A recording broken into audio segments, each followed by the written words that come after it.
It began with silence, the still, endless expanse of the Pacific, stretching beyond the horizon, calm and deceiving. But beneath that blue stillness, history was about to turn. It was June 1942, just 6 months after Pearl Harbor, and the Empire of Japan stood at the height of its power. Its fleets dominated the Pacific. Its armies had swept across Asia, and its flag flew over one vast ocean. The United States, wounded and uncertain, was still rebuilding, still learning how to fight. Yet, in those quiet waters near a tiny speck of coral called Midway Atoll, destiny gathered like a storm. What was about to unfold would last barely 3 days, but it would decide the fate of the Pacific War. It was the moment when the hunter became the hunted, when the arrogance of victory met the precision of intelligence and courage. This is the story of the Battle of Midway, the turning point of the Pacific, the clash that changed everything.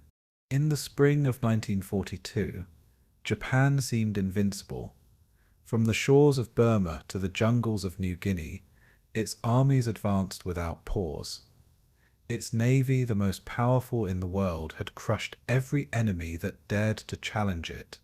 The victories at Pearl Harbor, the Philippines, and the Dutch East Indies had left the Allies reeling. But Japan's leaders, led by Admiral Isoroku Yamamoto, knew that victory would not be complete until the American aircraft carriers, spared at Pearl Harbor, were destroyed.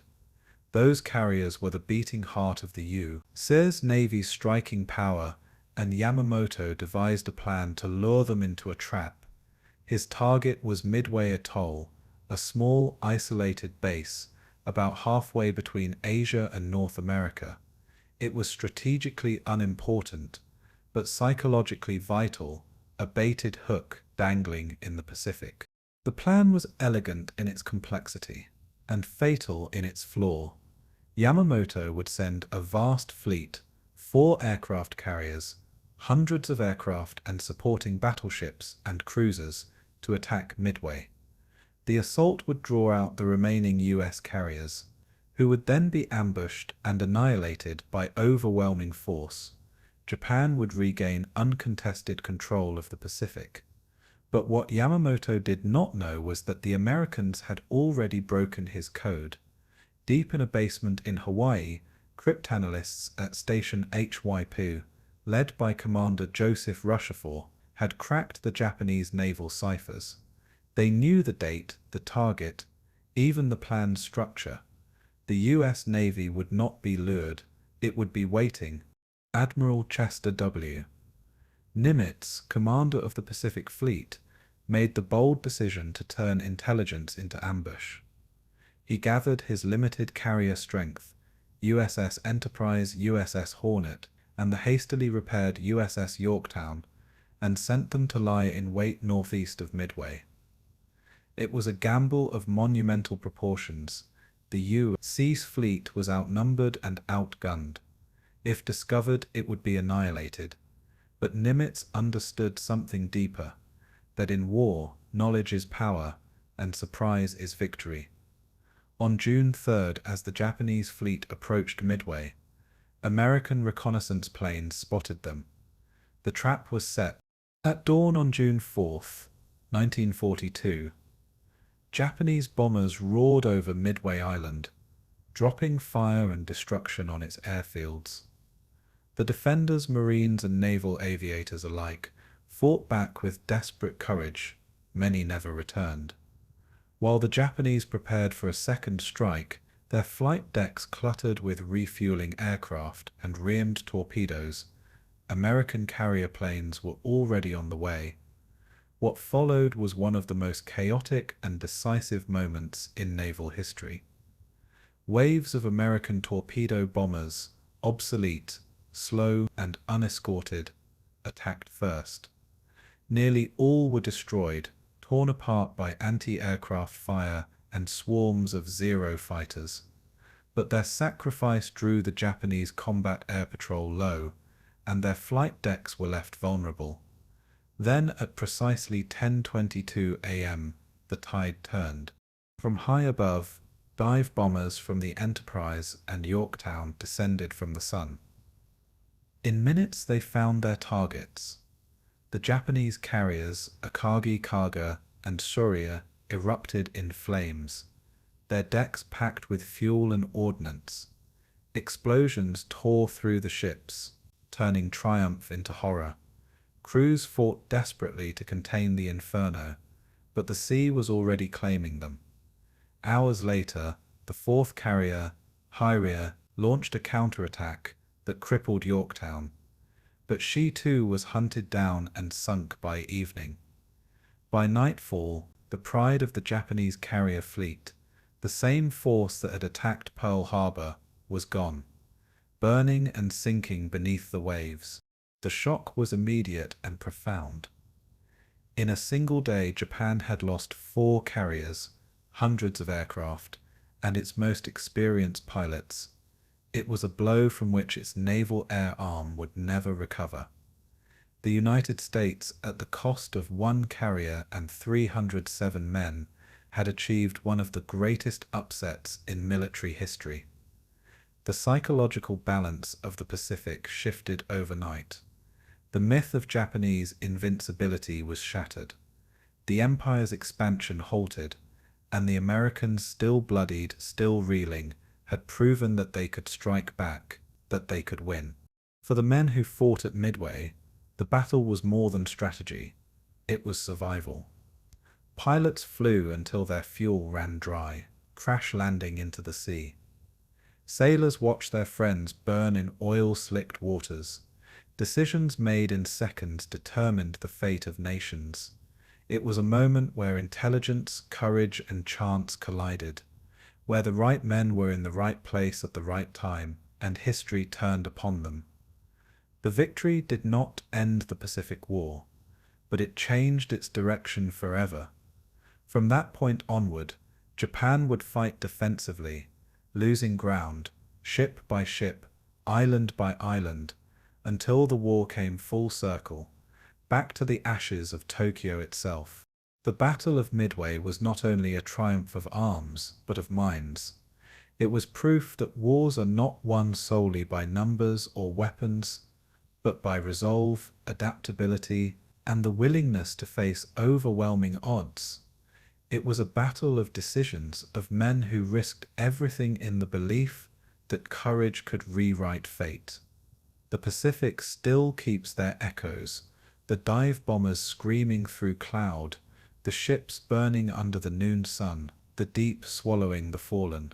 Tonight we sail once more into those silent waters, where strategy met destiny, where bravery met luck, and where the war's tide turned forever.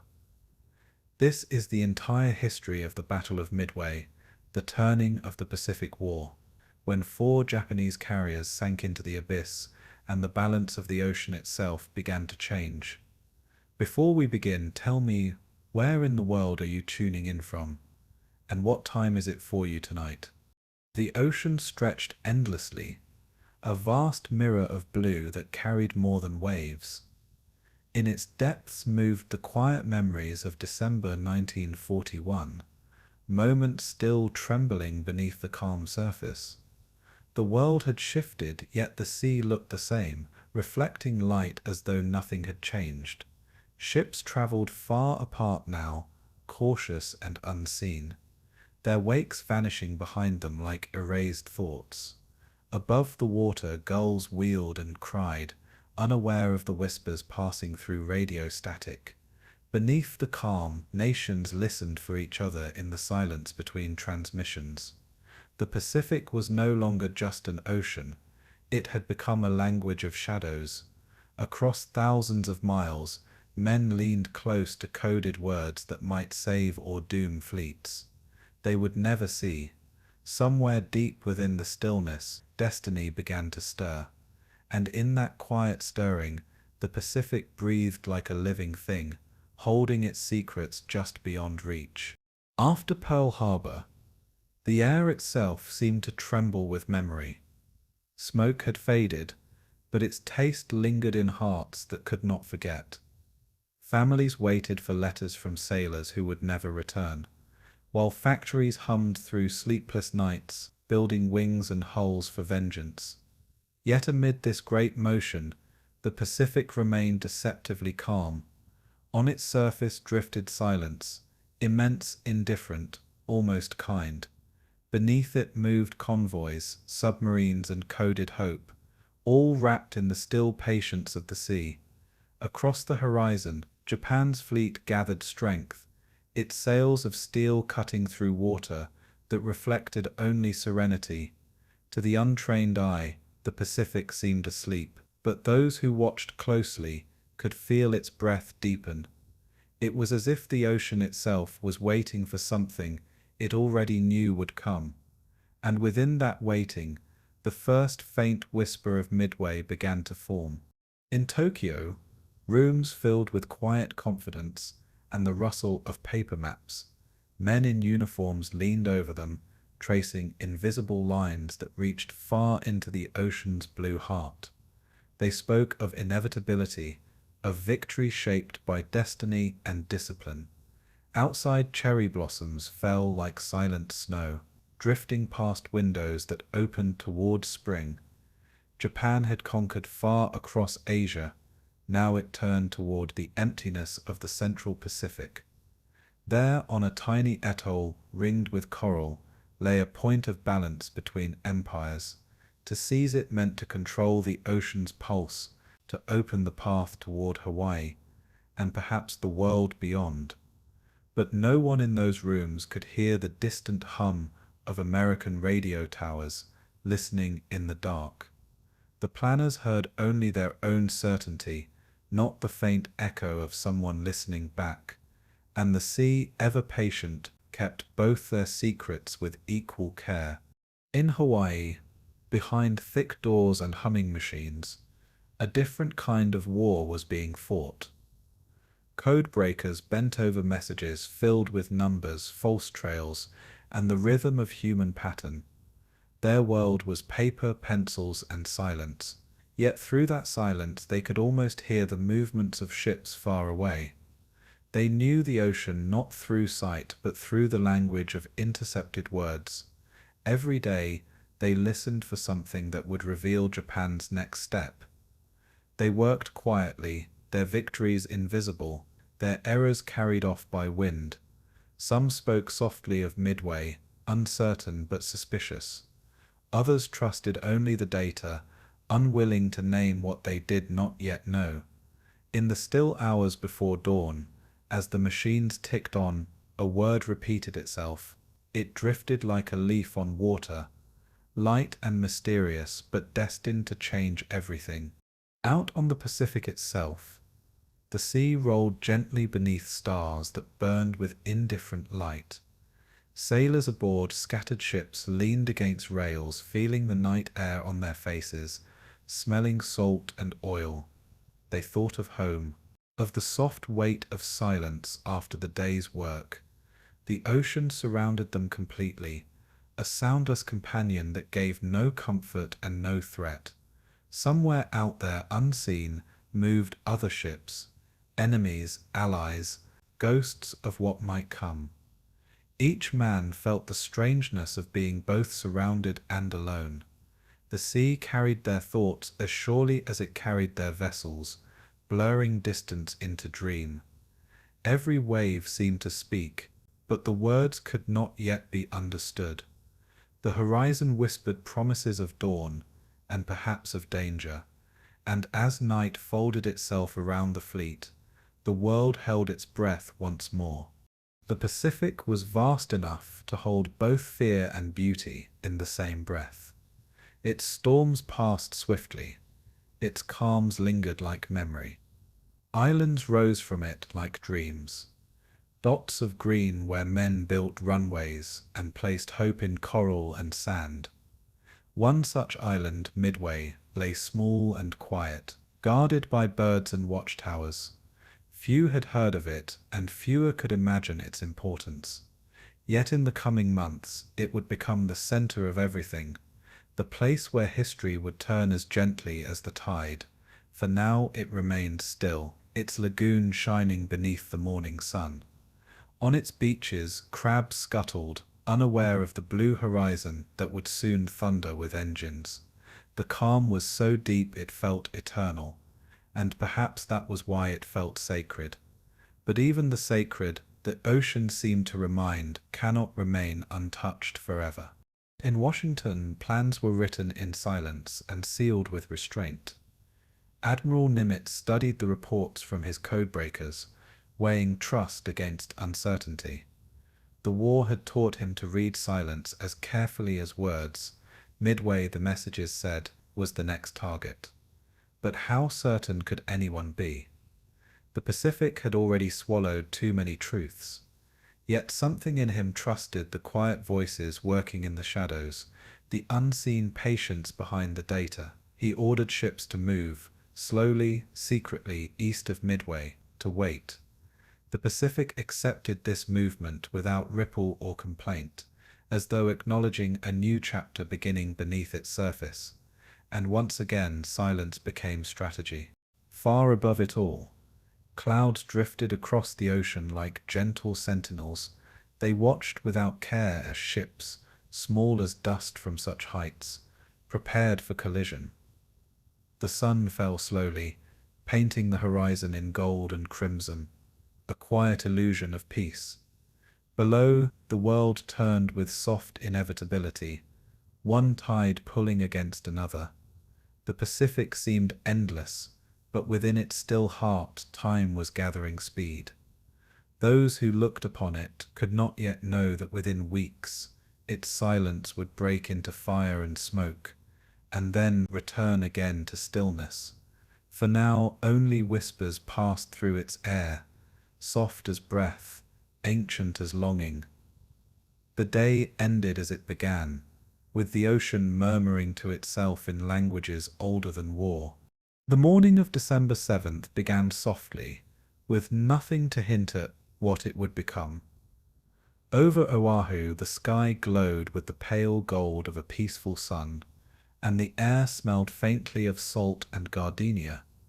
In the harbour, ships rested quietly at anchor, their hulls catching the light like mirrors.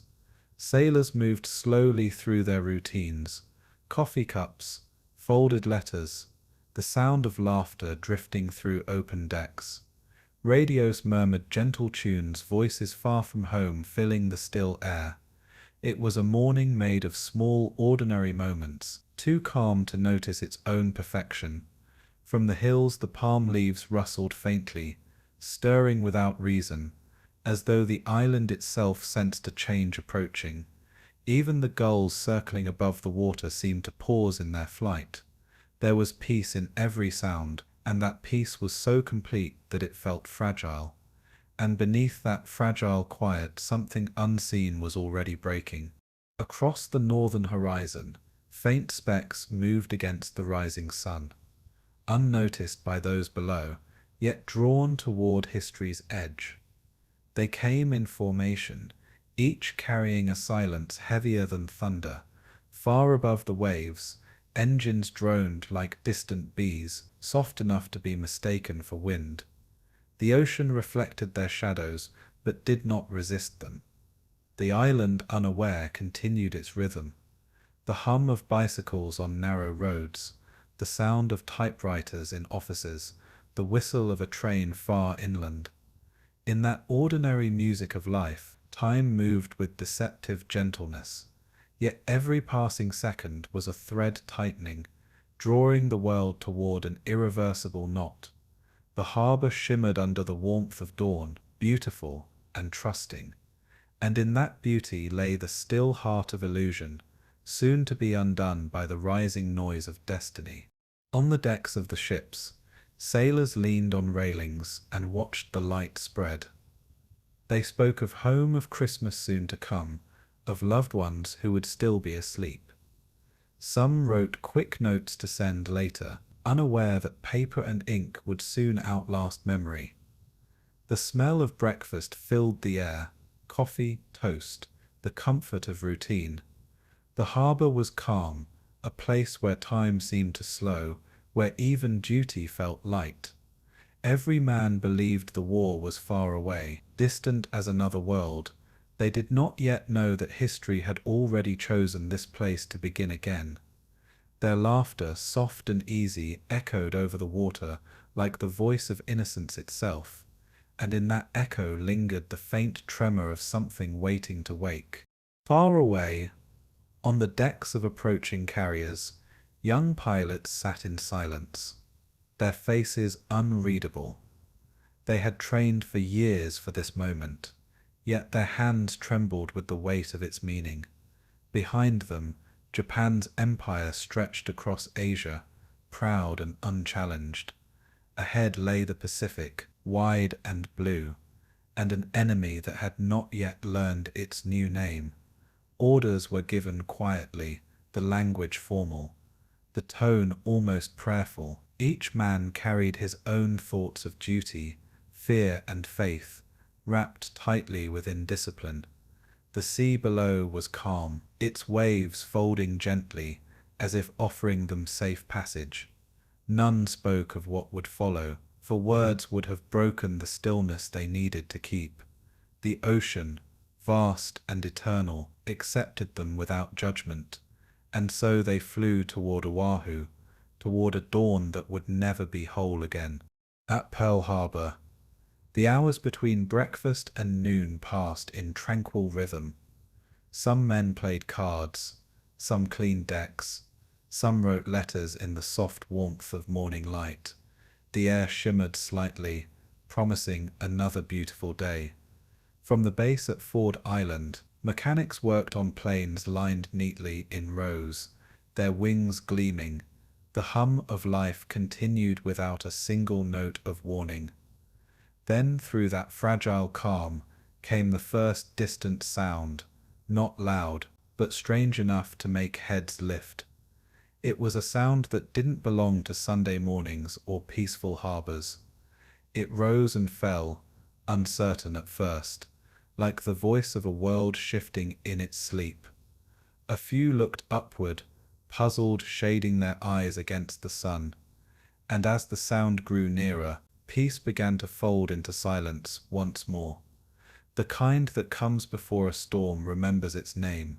When the first explosions came, they did not feel real.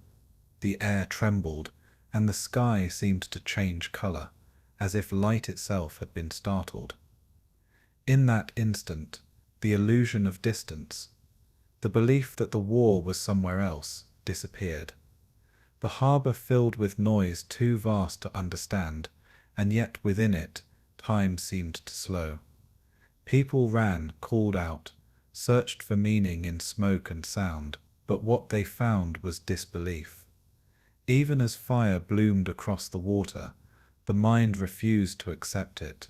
The birds above scattered into the bright sky, their wings sharp against the rising smoke. The sea caught reflections of orange and grey, colours that did not belong to morning, and amid the confusion, the island seemed to hold its breath, unable to reconcile beauty with ruin. That pause, that single moment between knowing and feeling, would echo for generations to come. Hours later, when the noise faded and the fires dimmed, a strange quiet returned. It was not peace but exhaustion wearing peace's disguise. The smell of smoke lingered in the air, mixed with salt and metal and memory.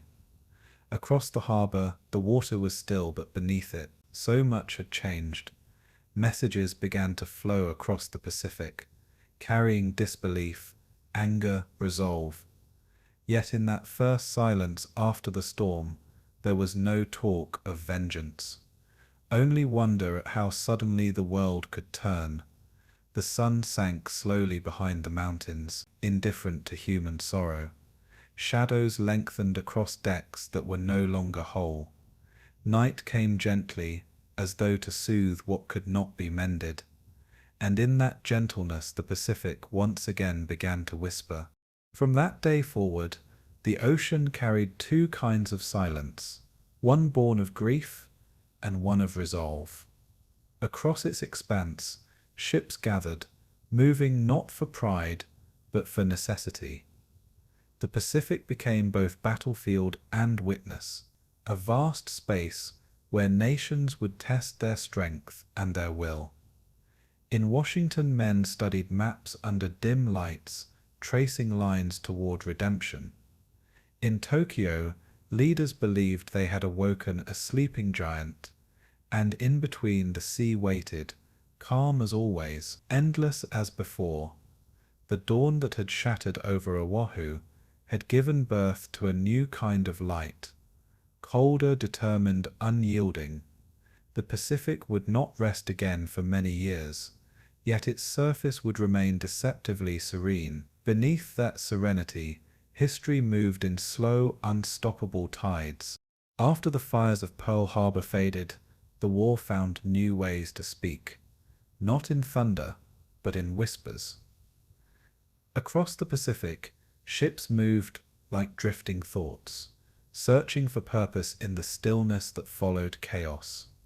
In offices filled with the smell of ink and wire insulation, men and women leaned over messages that seemed meaningless at first glance.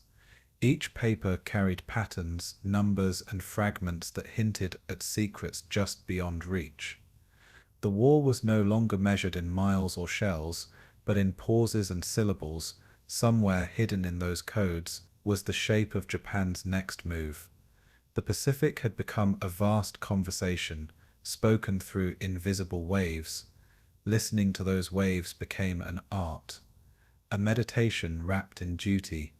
Every intercepted signal was a ripple that might reveal a storm, and beneath the hum of machines, the soft rustle of paper became the sound of another kind of battle beginning.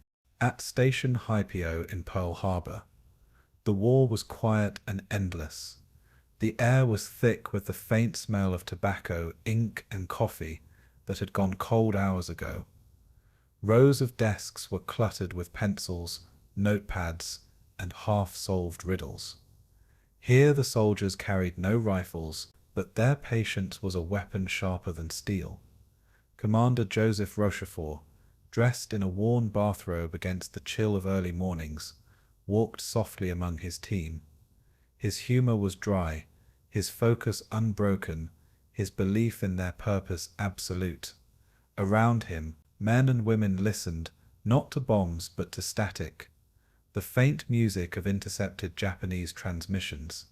Each burst of sound contained a world of meaning, if only they could break it open. Outside, the ocean glimmered in silence, unaware of how closely its secrets were being studied.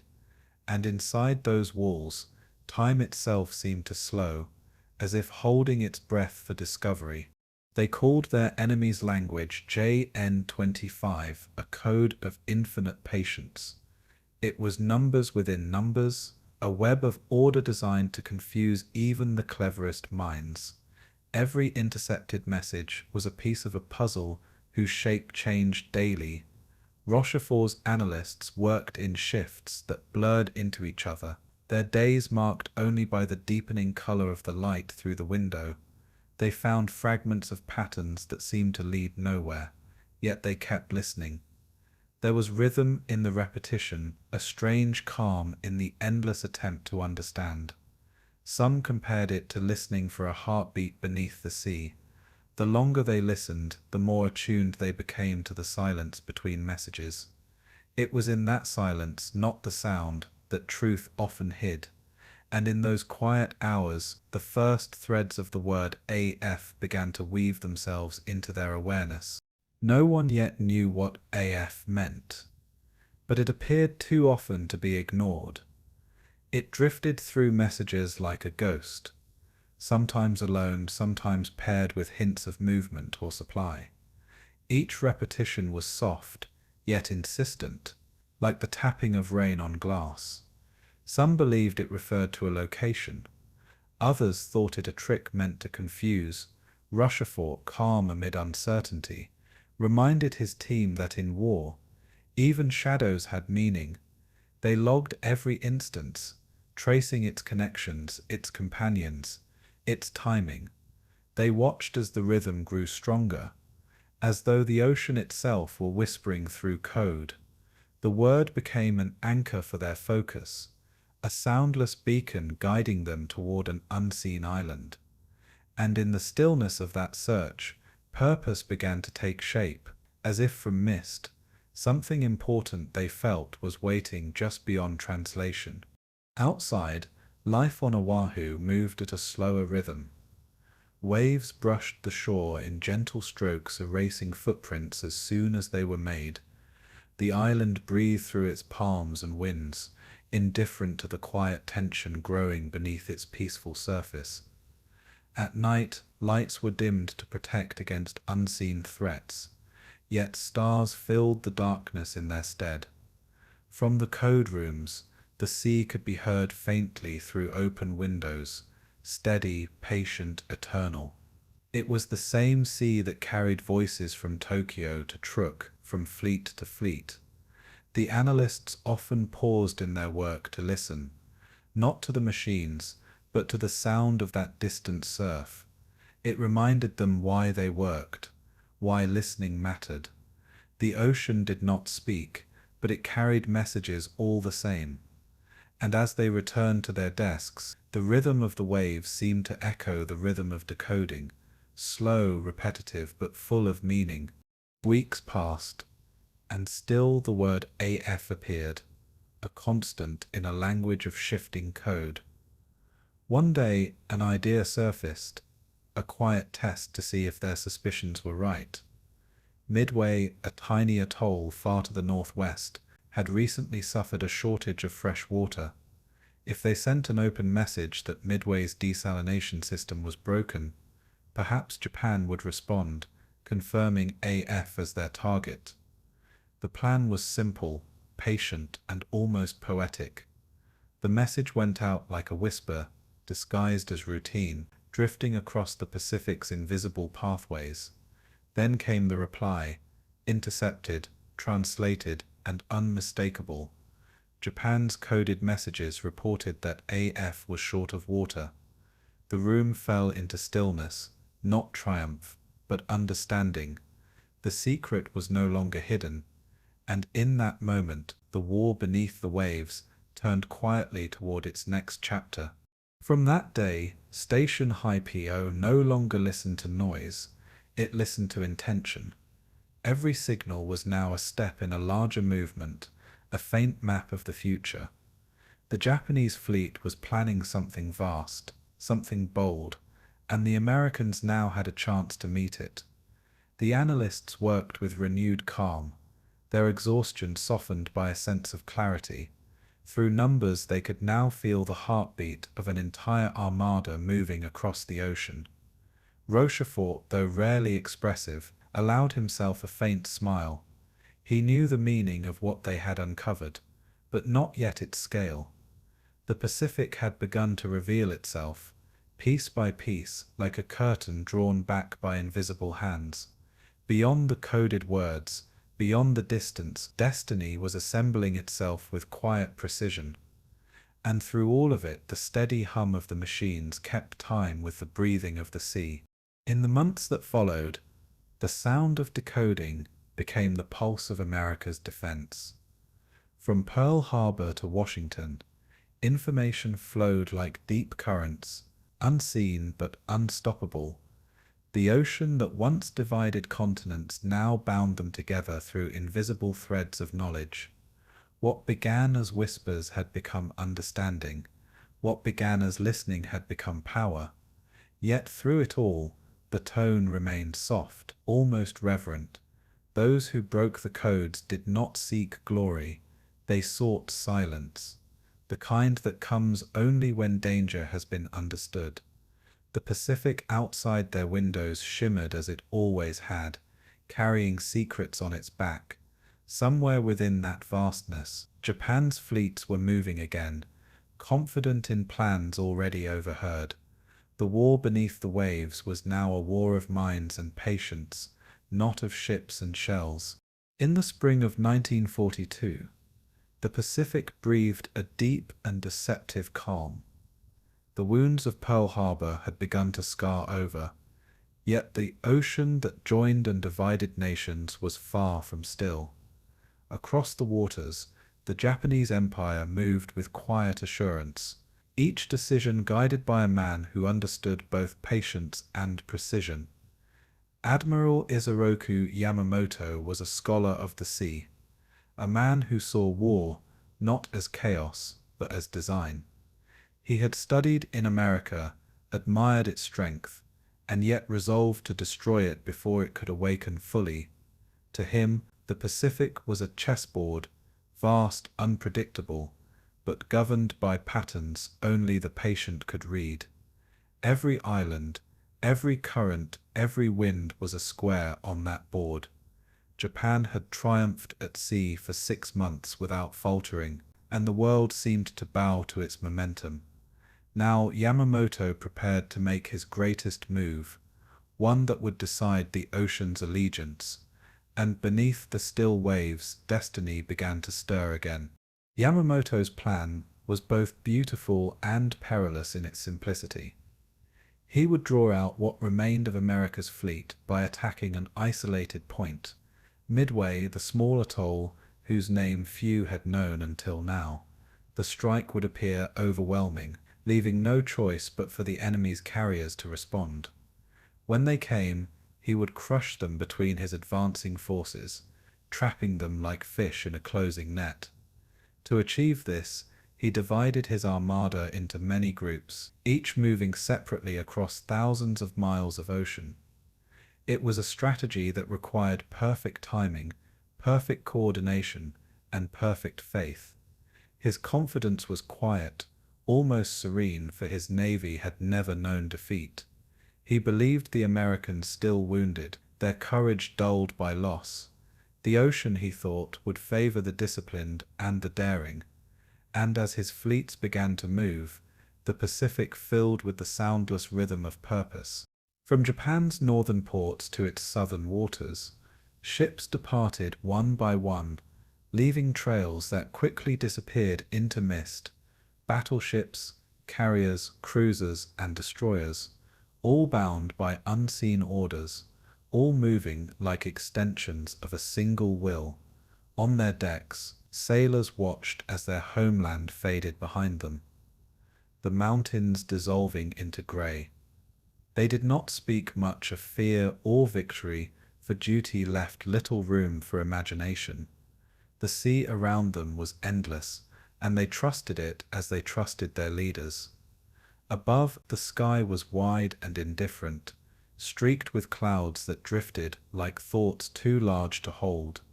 The men worked, ate, slept, and dreamed under its silent gaze. Beneath them, the ocean moved in long, slow breaths, as if listening. It would decide the outcome soon enough, but for now it carried them gently, as it had carried generations before. And as the days passed, even the waves seemed to wait for something unseen. Far behind this moving empire of ships, Yamamoto studied reports in the stillness of his flagship. His eyes were sharp, but his mind remained distant, as though already speaking with the future. He knew the ocean could betray anyone who tried to control it, yet he trusted in preparation, in the discipline of the Imperial Navy. His flagship was a world of polished wood and quiet efficiency, its corridors filled with the smell of ink, tobacco, and steel. Orders moved through the fleet like a tide, unseen but unstoppable.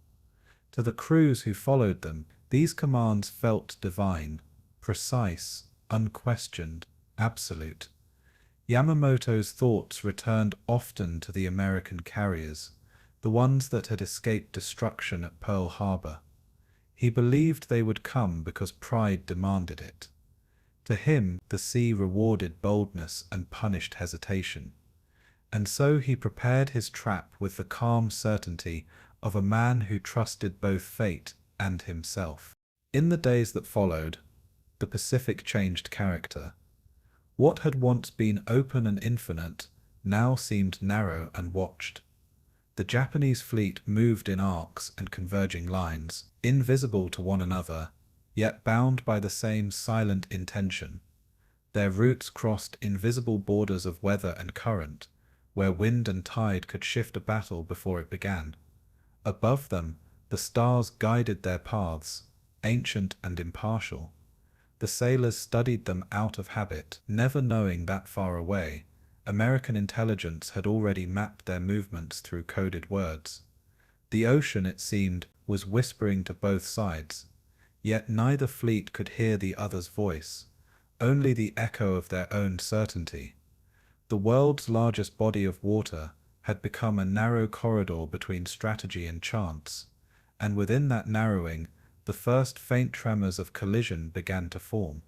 The confidence aboard the Japanese ships was quiet but complete.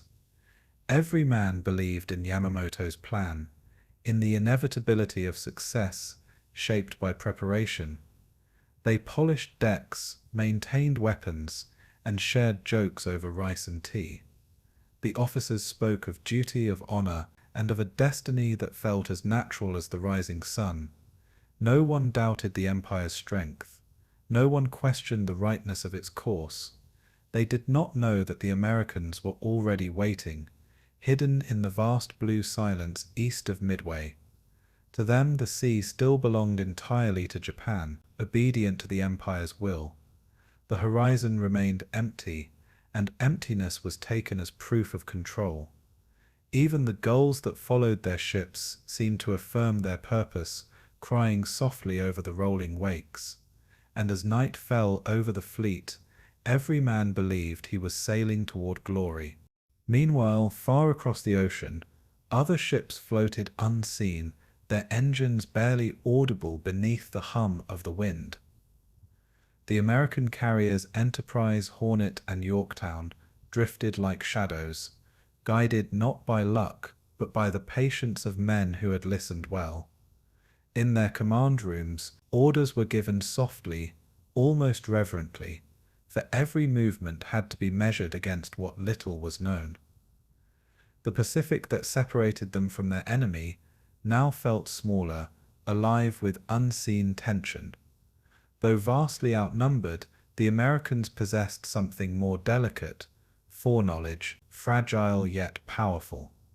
The sea between them and the Japanese fleet was like the pause between two breaths, stretched and waiting. Above the clouds the stars were the same for both sides, shining with equal indifference. Below, the water carried both fleets toward one another with the slow grace of inevitability, and as it did, the ocean's stillness deepened, as if preparing itself to remember what was about to happen. The Pacific has no loyalty, only rhythm. It does not choose sides, but it remembers balance. Yamamoto had trusted its vastness to hide him, as Nimitz now trusted it to reveal. Both men believed in the same thing, the will of the sea, though they named it differently. Beneath the moonlight, the ocean gleamed like polished glass, reflecting ships that would soon be lost to memory. It was no longer merely a battlefield. It was the quiet judge of men's intentions. Each wave seemed to murmur the same eternal truth, that mastery over water is an illusion, for water always finds its way back to calm. In that calm, the next moment of decision was already forming, unseen but inevitable. The fleets were moving closer, though neither yet knew how near they were. The wind over Pearl Harbor carried no sound of battle now, only the quiet sigh of waves brushing against docks. Within station HYPO, the world moved in patterns invisible to anyone outside the walls, a universe of paper, pencil, and patience. Commander Joseph Rochefort walked slowly among his analysts, a man who seemed to hear the ocean in the rustle of messages and the soft hum of decoding machines. He trusted in observation, in the small signals that others might dismiss. Every number, every repetition, every oddity in the code was a voice waiting to be understood. The men around him worked with steady hands and quiet determination, tracing patterns that were not yet clear. Outside gulls called softly over the blue horizon, and the scent of salt and warm sunlight filled the air. The world seemed calm, Yet beneath that calm, the currents of history were already shifting. And in that shifting, a plan was taking shape, subtle and precise. For weeks, AF had appeared in intercepted messages, a whisper of meaning among many. It was a word without context, a riddle wrapped in the rhythm of Japanese communication. Rochefort believed it held the key to Japan's next move. To confirm it, he devised a quiet test, one that would ask the enemy to speak without knowing they were heard.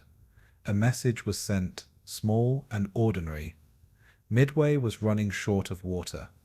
It was a lie, carefully constructed to invite a reply. Across thousands of miles, the signal floated through the air, its passage unseen and unhurried. In Japanese transmissions that followed, the response came soft and unmistakable. AF was indeed Midway, and with that single confirmation, a chain of knowledge was complete.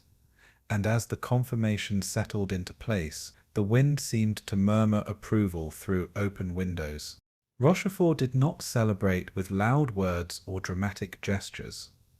His satisfaction was quiet, a simple nod or a pause in his walk among the desks. The work was far from over. Knowing the target was only the first step. Yet for a moment there was a deep calm in understanding, a clarity that the ocean itself might have envied. The men around him returned to their routines, pencils tracing numbers across pages, ears listening for the faintest hints of movement. Outside, the harbour reflected the early morning sun, calm and shimmering as if nothing had changed. Even the clouds seemed to drift more slowly, folding the day into itself with ease. The wind carried the faint scent of ink and coffee, mixing with salt from the sea. It was in that mixture of smells, numbers, and light that strategy felt tangible. And within it the quiet genius of listening revealed its subtle power over the clamour of conflict. In the offices, analysts spoke softly, sharing discoveries with the care of someone handling delicate glass. Each new pattern was treated as fragile, each insight held gently before being committed to action. The room hummed with quiet concentration, machines whispering, pencils scratching, voices low and even. Outside, the Pacific continued its timeless rhythm, indifferent to the secrets being uncovered within. Sailors and civilians alike moved along the docks, unaware of the invisible maps being drawn across their ocean. The work at HYPO relied on patience more than speed, on understanding more than force. Each day added threads to a tapestry too vast to see all at once. And in that patient labour, the wind carried the scent of possibility, as if the sea itself were acknowledging the shift in balance. The horizon remained calm, yet beneath it, momentum was building. And as the day deepened, so too did the quiet certainty that knowledge could shape fate. The story of Midway's water shortage became legend within HYPO, told softly over mugs of lukewarm coffee. It was not the success itself that was celebrated, but the subtlety of achievement, the way observation could move mountains without a single shot being fired. Rochefort often walked the empty halls at dusk, listening to the faint creak of floorboards, the hum of lights, the distant splash of water against ships. It reminded him that war was not always thunder and smoke. Sometimes it was the quiet patience of those willing to notice the small signals that others ignored. Outside, the sun sank toward the horizon, turning the ocean into a river of molten gold. The analysts continued their work, unhurried and calm, knowing that their discoveries were part of a larger rhythm. Every decoded message became a ripple, subtle but real, spreading across the vast Pacific, and in those ripples the shape of coming battles began to form, soft and inevitable. Through the days and nights, the wind seemed to carry confidence into the hearts of those who listened. The Japanese fleet, vast and distant, remained unaware that it was being traced in quiet waves of understanding. Each intercepted signal was a thread tugging gently at the map of the future. Patience had become their weapon, subtle as a shadow and steady as tidewater. The analysts worked with calm precision, letting intuition guide them through patterns that might otherwise have been overlooked. Outside, the waves rolled lazily against the piers, a steady beat that mirrored the rhythm of decoding. Light fell on the water, shifting as clouds drifted overhead, softening the edges of what might otherwise feel like tension. And in that softened light, the power of listening became almost tangible, a force carried quietly by air and sea alike. It was not loud, but it was absolute.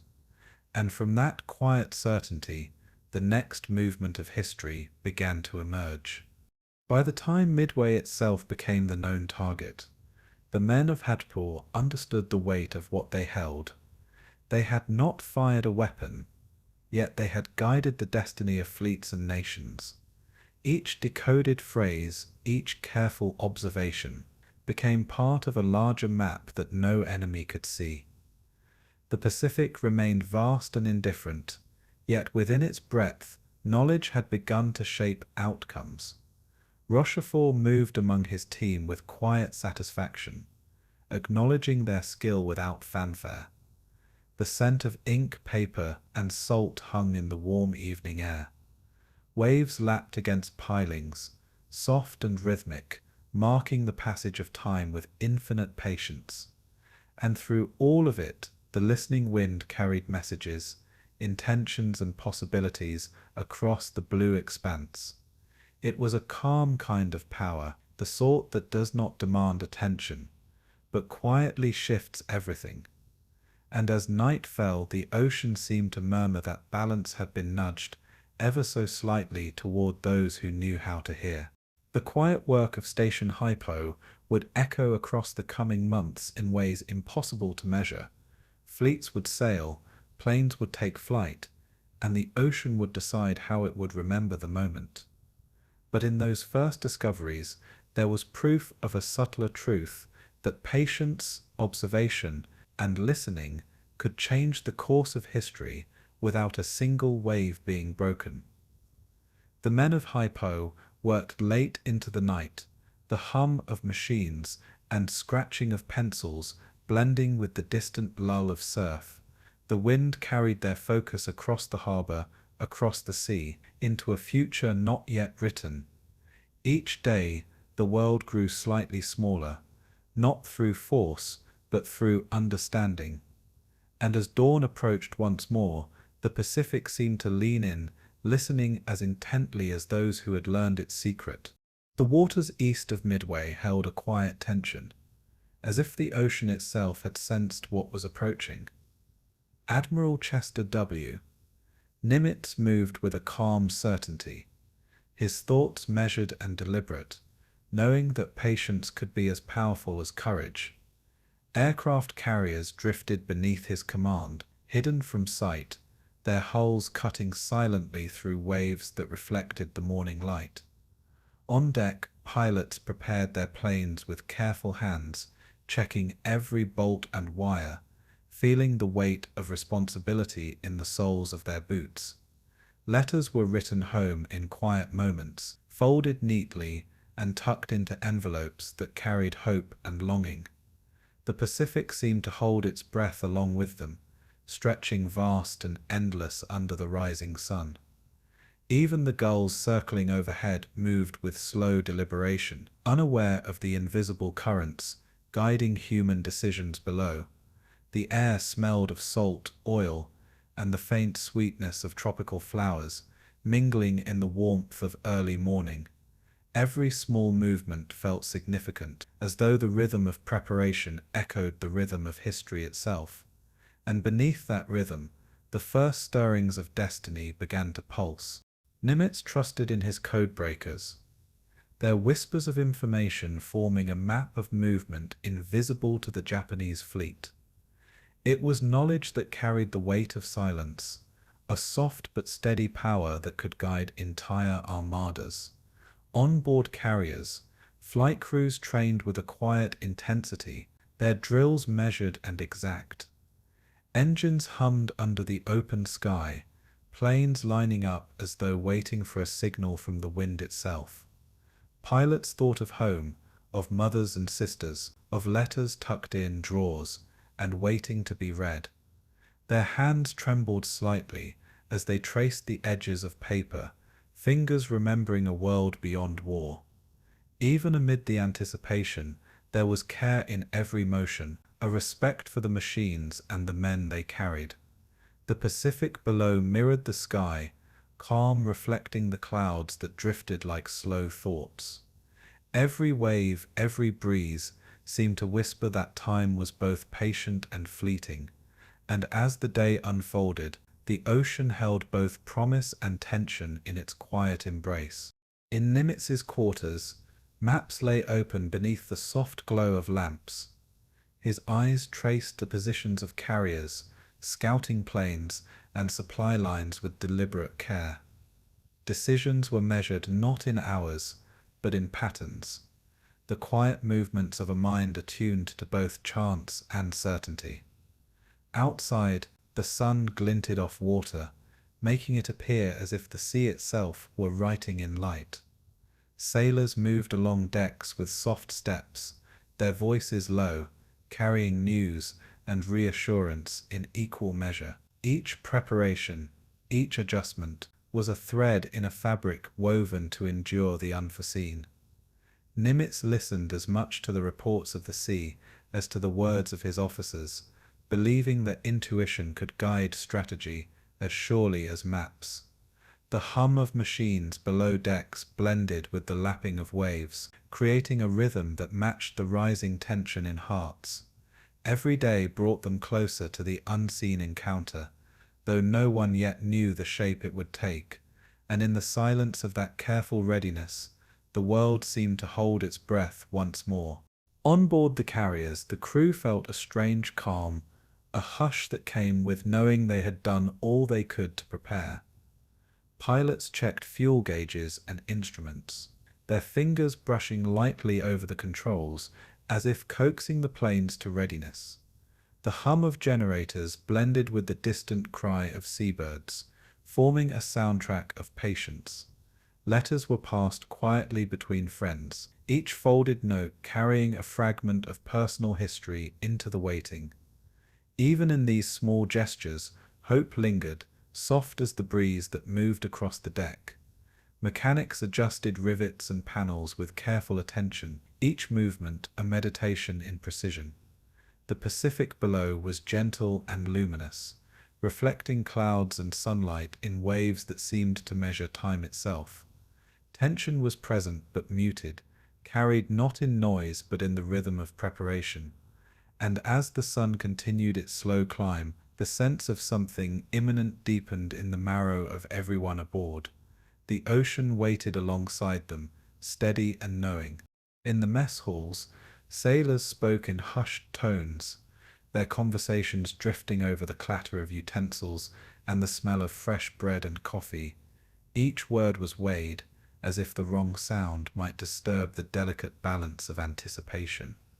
Some recounted stories from home, others recalled moments of calm before distant storms, and all listened to the quiet hum of engines beneath the hull. The sea outside pressed against the ship with gentle insistence, a reminder of the vastness that both protected and isolated them. Every letter written, every task completed, felt like a quiet act of defiance against uncertainty. Pilots tucked notes into their pockets, imagining loved ones reading them later, their thoughts as invisible as the currents beneath the keel. The rhythm of work and waiting created a subtle harmony, soft and hypnotic.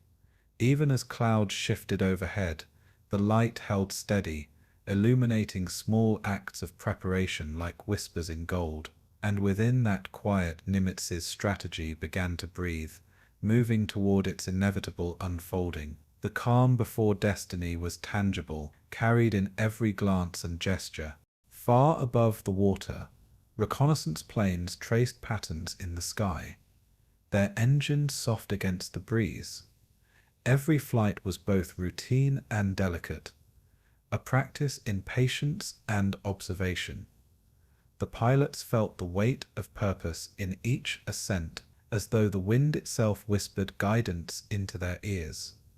Below, the carriers remained still, awaiting signals carried by time and calculation. The ocean beneath stretched endlessly, a mirror for clouds and sun alike, indifferent but attentive. In these early hours, the tension was not chaos, but expectation, a gentle pressure that sharpened the senses. Sailors rested between tasks, their eyes on horizons that promised nothing, and everything simultaneously.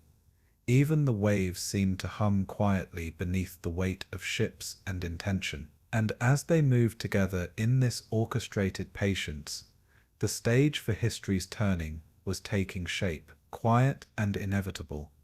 The wind carried the future softly toward those who had learned to listen. The days leading to the confrontation were measured in small, precise actions. Fuel was checked, charts reviewed, radio signals transmitted and confirmed. Pilots wrote letters home, hands trembling slightly with fatigue and anticipation. The ocean reflected the sunlight, its surface rippling with gentle intention. Every sailor moved in rhythm, with preparation, a shared awareness of something beyond immediate perception. Even the sky seemed to stretch wider, accommodating both hope and worry. Nimitz walked among his officers with quiet determination, offering guidance without haste, letting patience be the vessel of strategy. Each action felt deliberate, almost ceremonial, though no one spoke of ceremony. The vastness of the Pacific made each small movement significant, as if the ocean itself measured commitment. And in the gentle unfolding of these hours, the quiet storm gathered momentum, ready to become the tide of history. By the time dawn broke over the hidden carriers, the Pacific seemed to hold its breath with the sailors aboard. The tension was not loud, but it was as tangible as salt on the wind. Pilots adjusted straps, mechanics checked instruments, officers reviewed maps and codes with gentle reverence. Outside, the waves moved in slow, rolling patterns, reflecting sunlight and shadow alike. Every motion carried the weight of unseen consequences. Every thought traced the outlines of the coming encounter.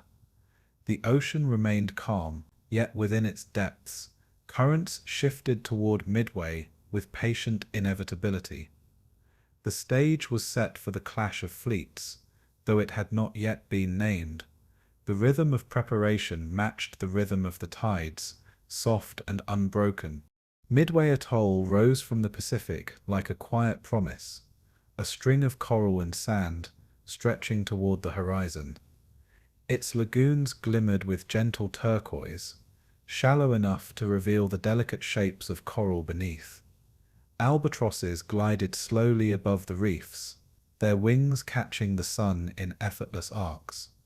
The wind carried the soft scent of salt and the faint sweetness of tropical flowers, a perfume that had drifted across these waters for centuries. Coconut palms bent gently, bowing to the rhythm of invisible currents. On the beaches, tiny crabs traced careful paths in the sand, leaving trails that the waves would soon erase. The atoll seemed eternal, remote, a world apart from the conflicts of distant continents. Even the clouds moved in slow, measured patterns, stretching across the sky with serene patience. Every sound, from the distant surf to the call of seabirds, seemed part of a deliberate harmony. And yet beneath this calm, the air held the quiet tension of history approaching. The geography of Midway was as delicate as it was strategic. Small strips of land linked by coral reefs created shallow passages, perfect for hiding or revealing secrets at the will of the tide. The lagoons reflected sunlight like mirrors, occasionally broken by the soft ripples of a passing fish. On the larger islands, grass and low shrubs trembled in the wind, carrying with them the scent of the sea. Trails of birds' feet crisscrossed sandbars, as if charting invisible maps of the atoll. Coconut palms swayed in gentle unison, their shadows stretching across ground still untouched by human hands. The atoll's isolation made it a haven for life, and yet a silent observer knew it was about to become part of human history. Waves lapped softly at the edges of the land, each one a gentle reminder of time's slow passing. Even as military installations began to hum quietly with preparation, the Pacific retained its serene grace, and in that serenity, one could almost forget that the world beyond these waters had erupted in violence. Albatrosses were the quiet rulers of the sky above Midway, gliding across the atoll with ancient ease. They nested in sparse clusters, their soft calls drifting with the wind across beaches and lagoons. Every flap of their wings seemed deliberate, a study in patience and precision. Down below, the coral shimmered like stained glass beneath the waves, carrying life in colors both subtle and vivid. The ocean stretched far beyond, blue and infinite, reflecting clouds that wandered slowly over the atoll. Occasionally, a small fish broke the surface, sending ripples that vanished into silence. The air smelled of salt, warm sand, and something faintly floral, a delicate mix that could calm even the most restless mind. Midway seemed suspended in time, a place outside urgency or fear. Yet the presence of distant fleets made every gentle sound and movement weighty with significance, and the island held itself in quiet anticipation, unaware of the forces converging beyond its horizon. Humans had begun to leave their mark on the atoll, though lightly and without haste. Wooden piers stretched into the shallow lagoons, planes rested on coral-studded airstrips, and small huts dotted the landscape. Each building carried the hum of preparation, yet it did not disturb the rhythm of the natural world. Sailors walked carefully, mindful of both the coral underfoot and the soft cries of nesting birds. Machines hummed quietly in the background, blending with the lapping of water and the whisper of wind. Pilots tuned instruments and checked engines, yet paused often to glance at the horizon, where sky and ocean merged in calm indifference. Even amid these preparations, the island itself seemed to breathe, keeping time with tides and birds. Coconut palms swayed as if nodding in quiet approval. Every gentle sound, every deliberate motion carried a rhythm that spoke of life continuing despite distant storms, and beneath it all, the Pacific held the atoll in patient, infinite embrace. The isolation of Midway magnified both its beauty and its significance. From above, it seemed almost like a jewel lost in endless blue, a small sanctuary holding secrets in its sands and reefs. Water shimmered in shallow pools, revealing shapes of coral and fish that moved as though in choreographed silence. The wind shifted softly, carrying scents of salt grass and distant flowers. Birds circled lazily, wings extended in effortless arcs over the land. Small waves rolled in with gentle insistence, leaving behind traces in sand that would vanish with the next tide. The human presence, though growing, had not yet disturbed the atoll's equilibrium. Every movement felt measured, respectful, aware of the fragile world beneath feet and wings. The Pacific around Midway stretched far and uninterrupted, a quiet reminder that life continued beyond the reach of human plans. And in that awareness, even those preparing for conflict could feel the calm of a place that existed beyond time. The contrast between Midway's serenity and the unfolding war was striking. Sailors and aviators walked softly along airstrips, their boots pressing against sand and coral as if mindful of the island's history. Above them albatrosses drifted on the wind, unconcerned with the distant sounds of engines or the faint rumble of ships far away. The lagoon's waters reflected light and sky, creating illusions of depth and motion that were almost hypnotic. Gentle breezes carried the mingled scent of salt, sun-warmed earth, and coconut palms across the atoll. Even the clouds moved slowly, stretching shadows that cooled the edges of the airstrips. Every sound was subdued, almost reverent, yet each carried a note of urgency beneath it. Life continued in careful balance, human and natural entwined in quiet coexistence. And in that delicate balance the story of Midway began to take shape, fragile and inevitable. The island itself seemed to wait, listening for what was to come. At dusk, the atoll held its light in calm reflection. Sunlight brushed the lagoon's surface with molten gold, painting coral and water with gentle warmth.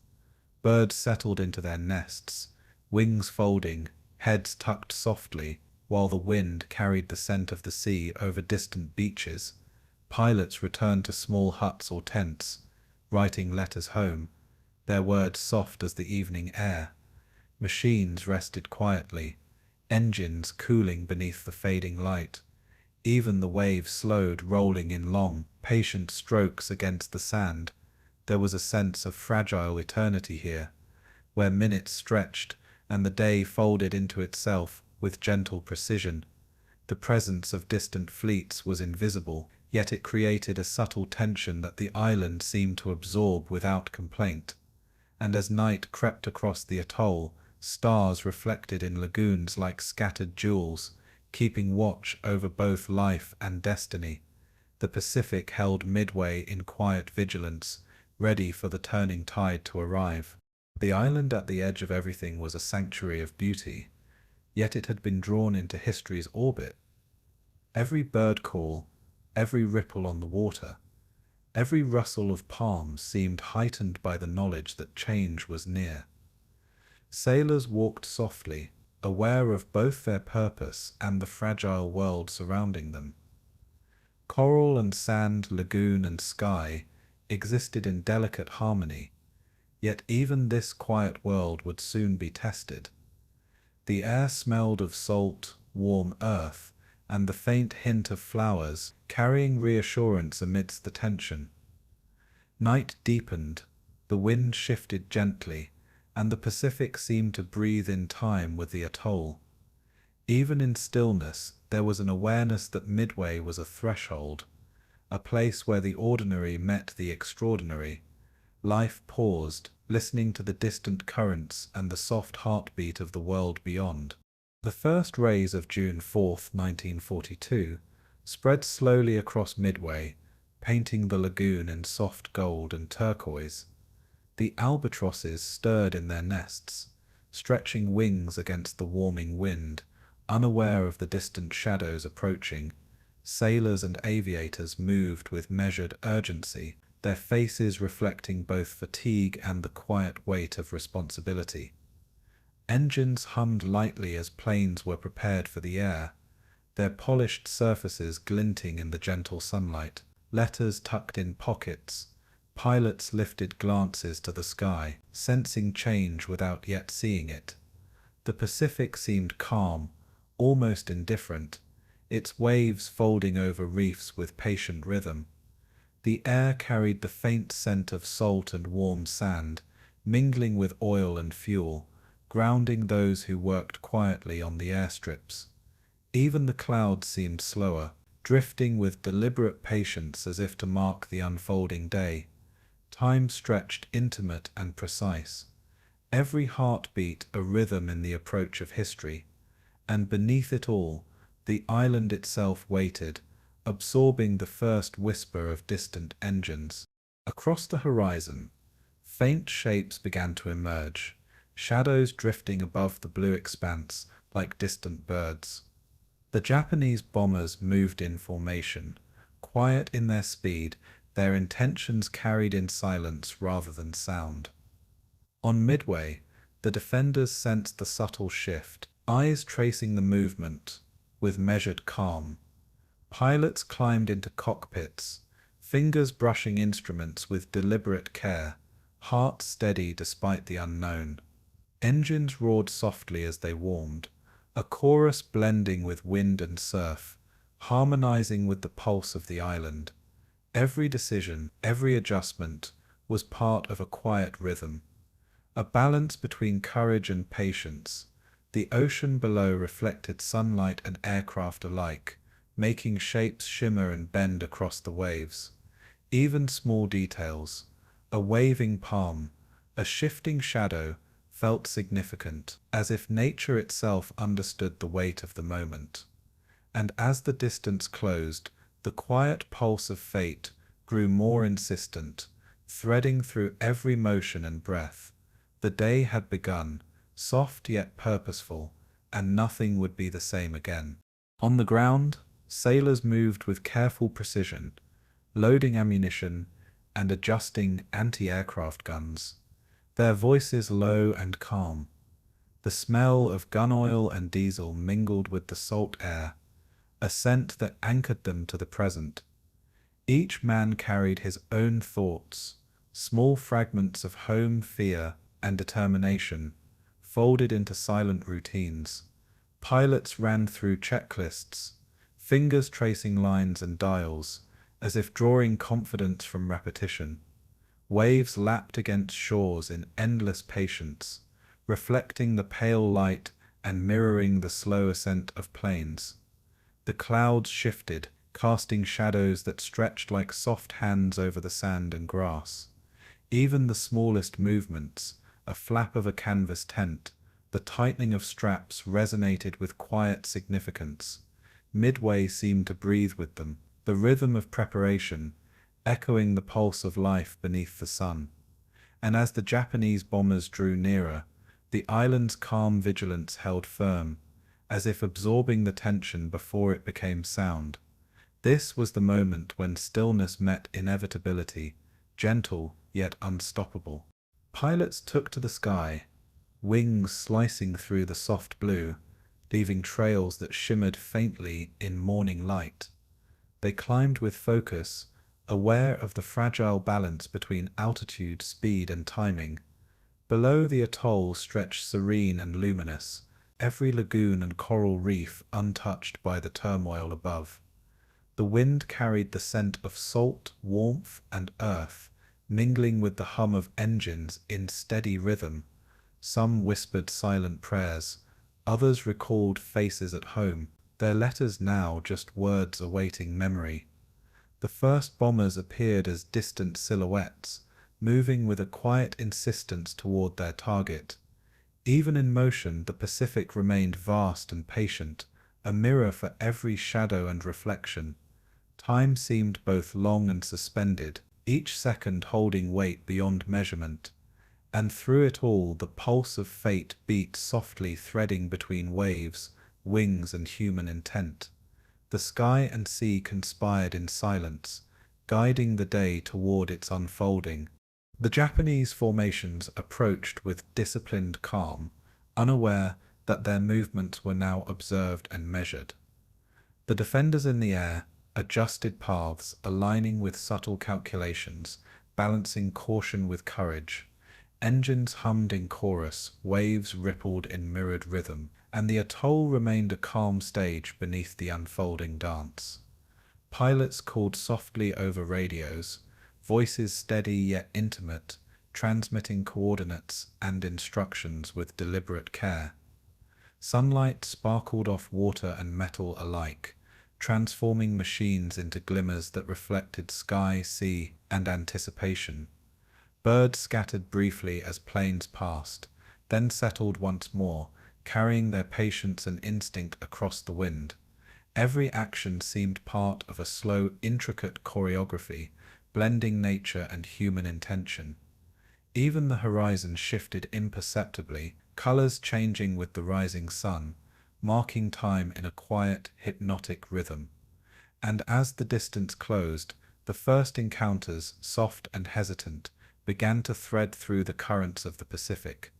The day moved forward with gentle insistence, quiet yet undeniable.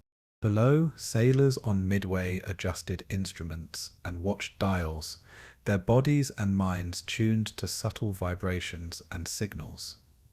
The faint sound of engines on the horizon seemed amplified in the still morning, yet it remained a soft murmur.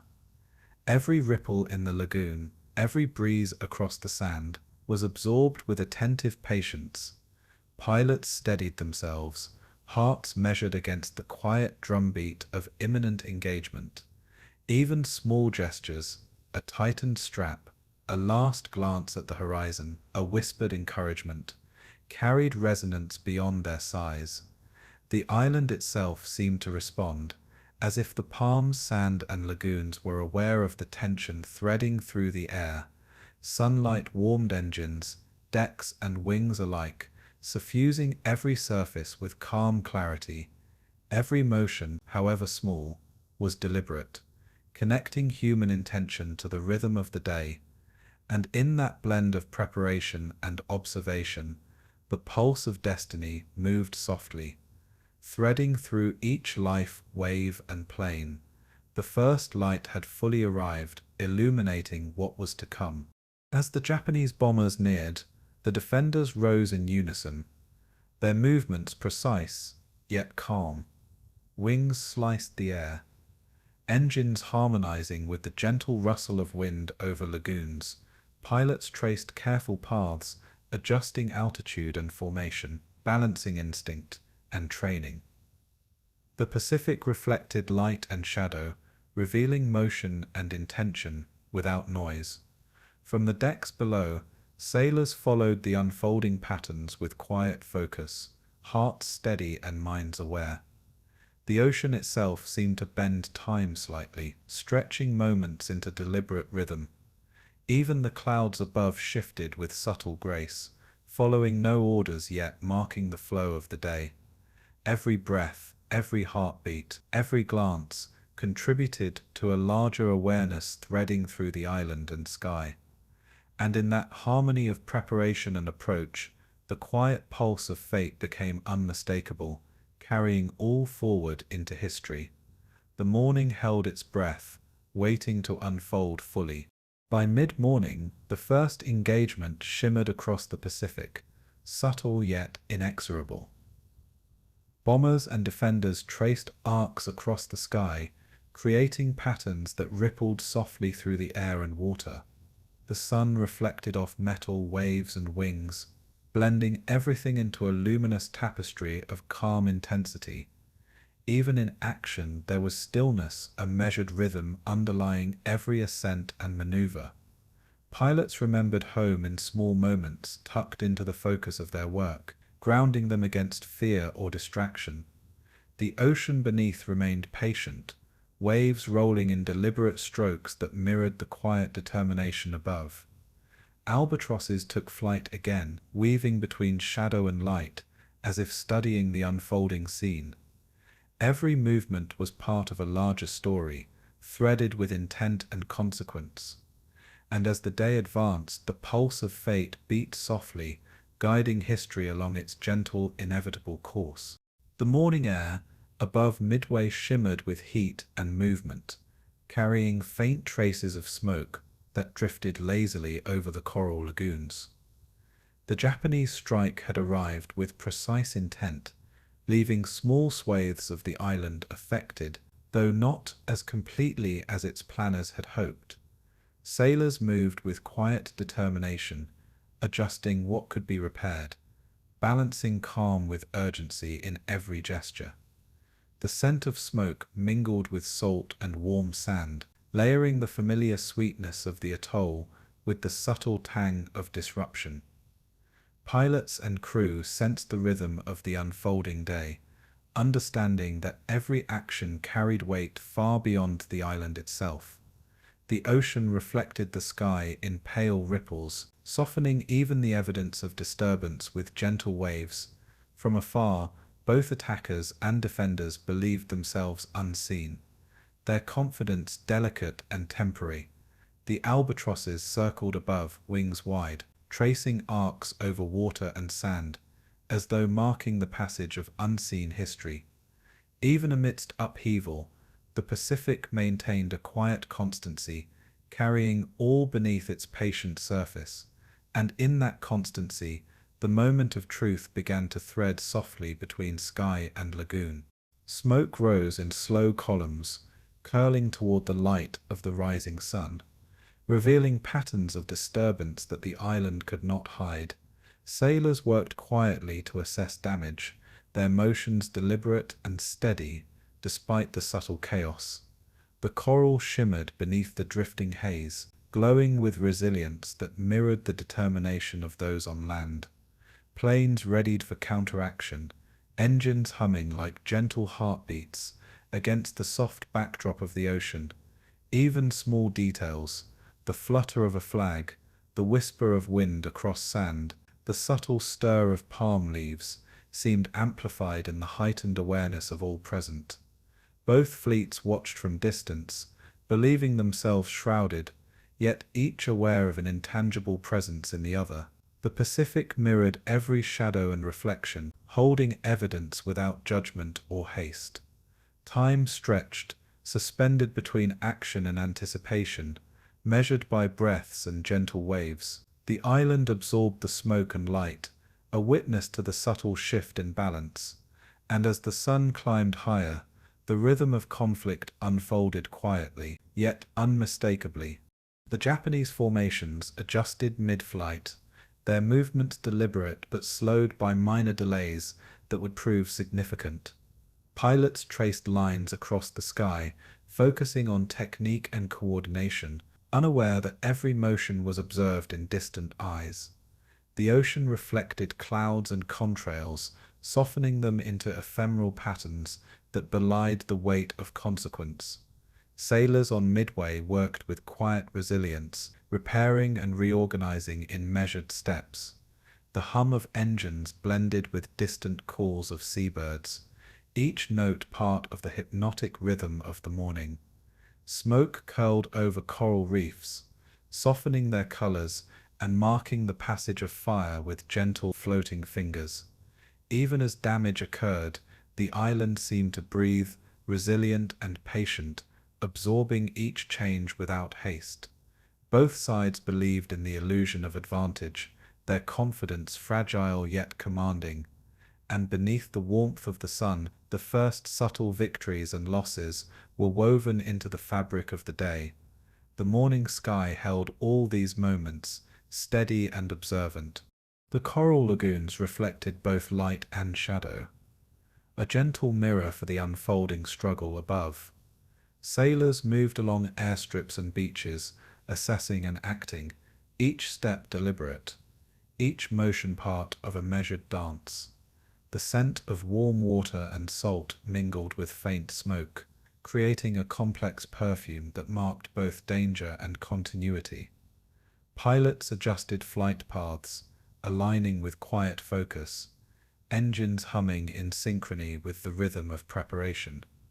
The albatrosses above circled in arcs, their calls soft and intermittent, carrying the patience of the natural world into the air. Waves rolled in gentle strokes, softening the edges of movement and light, as if the ocean itself moderated the unfolding tension.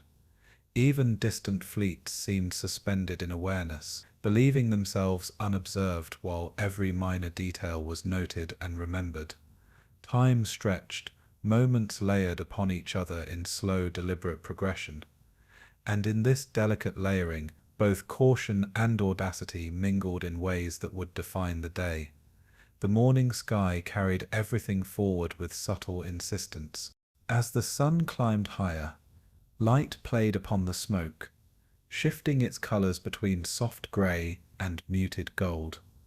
The island held itself in quiet attention, absorbing heat, movement and shadow with patient awareness. Sailors moved with purpose, adjusting what could be changed, conserving strength where it mattered most. Aircraft climbed and repositioned with gentle precision, engines humming like soft refrains in the warm air. Every wave rolling across the lagoons seemed to echo the rhythm of action above and below. Both sides maintained illusions of invisibility, yet each was aware, in some subtle way, of the other's presence. The Pacific held all this in its vastness, reflecting and smoothing, softening edges while preserving significance. Even minor gestures, a tightened strap, a glance at a distant formation, carried amplified importance. And through it all, the quiet pulse of fate threaded between sky, land, and sea, guiding events without noise or haste. The morning expanded, carrying with it both consequence and reflection. The albatrosses drifted over smoke and lagoon alike, indifferent to human concerns, yet part of the hypnotic rhythm of the day. Sailors adjusted instruments and performed small, steady tasks, their hands sure even under rising tension. Coral shimmered beneath drifting smoke, vibrant beneath the gentle heat and reflected light. Pilots prepared for action again, aligning wings, checking gauges, and maintaining soft, deliberate focus. Even the soft rustle of palms in the warm wind seemed imbued with the island's patient awareness. Waves lapped in repeating patterns, each crest a quiet heartbeat beneath the rhythm of human endeavor. The Japanese formations moved as expected, yet slightly slowed, allowing small openings to ripple unnoticed. Both fleets existed in overlapping shadows of confidence and misjudgment, each believing in secrecy where none truly existed. And through all this, the pulse of history moved quietly, threading between human and natural worlds. The morning sky shimmered, carrying light and consequence together. By mid-morning, the rhythm of the strike became more evident, a pattern of intent softened by time and distance. Smoke floated over the island in gentle currents, carrying the scent of disruption across sand and lagoon. Sailors, pilots, and crews moved with calm resolve, aware of their roles within a larger flow. Engines hummed, wings sliced the air, and the Pacific mirrored all motion with patient reflection. Even the clouds seemed to shift deliberately, marking movement and time in quiet arcs. Coral reefs shimmered beneath soft currents, resilient in contrast to the fleeting presence of human action above. Both sides assessed advantage, believing themselves unseen, their assumptions fragile yet commanding. The albatrosses continued their arcs above, unaffected yet inseparable from the rhythm of the day. And as smoke and sunlight mingled, the quiet tension reached its subtle peak, threading all elements into a single soft pulse. Through the haze of smoke and light, the Pacific held its calm judgment. Each ripple, each gentle wave, carried the unfolding story with serene patience. Sailors and aviators continued their movements with quiet focus, balancing skill, courage, and observation. The island absorbed it all, the heat, the smoke, the rhythms of human and avian life, with patient endurance. Engines hummed steadily, wings cut arcs, and the ocean reflected the interplay of action and reflection in infinite depth. Both fleets believed themselves in control, yet subtle miscalculations threaded through every decision. The albatrosses called softly, tracing arcs that mirrored the invisible tension, threading the day. And as the morning reached its luminous apex, the quiet pulse of fate carried both preparation and consequence forward toward the unfolding hours, where choice, courage, and timing would begin to tip the balance.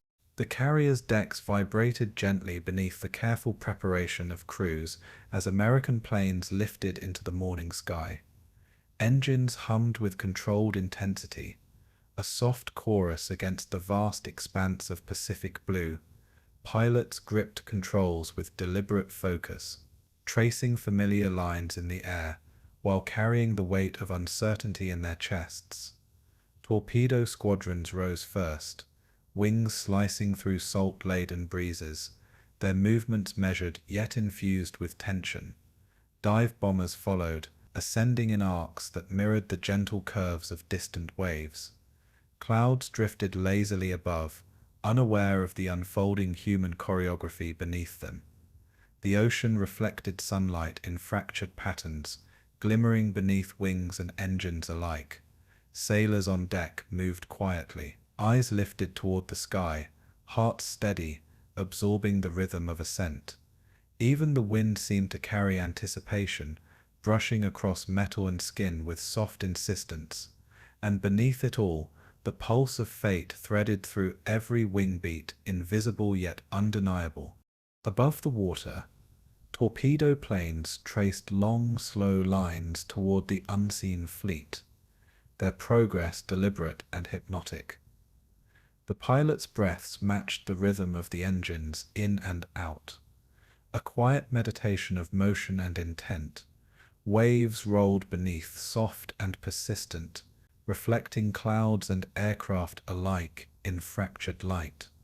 The sky itself felt expansive, infinite, filled with subtle currents that guided movement without awareness. Dive bombers shifted course, searching for openings, their paths curving over sunlit lagoons below.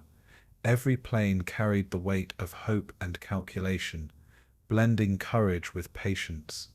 The scent of salt and fuel mingled with the warmth of the morning, grounding pilots in the tactile reality of the moment.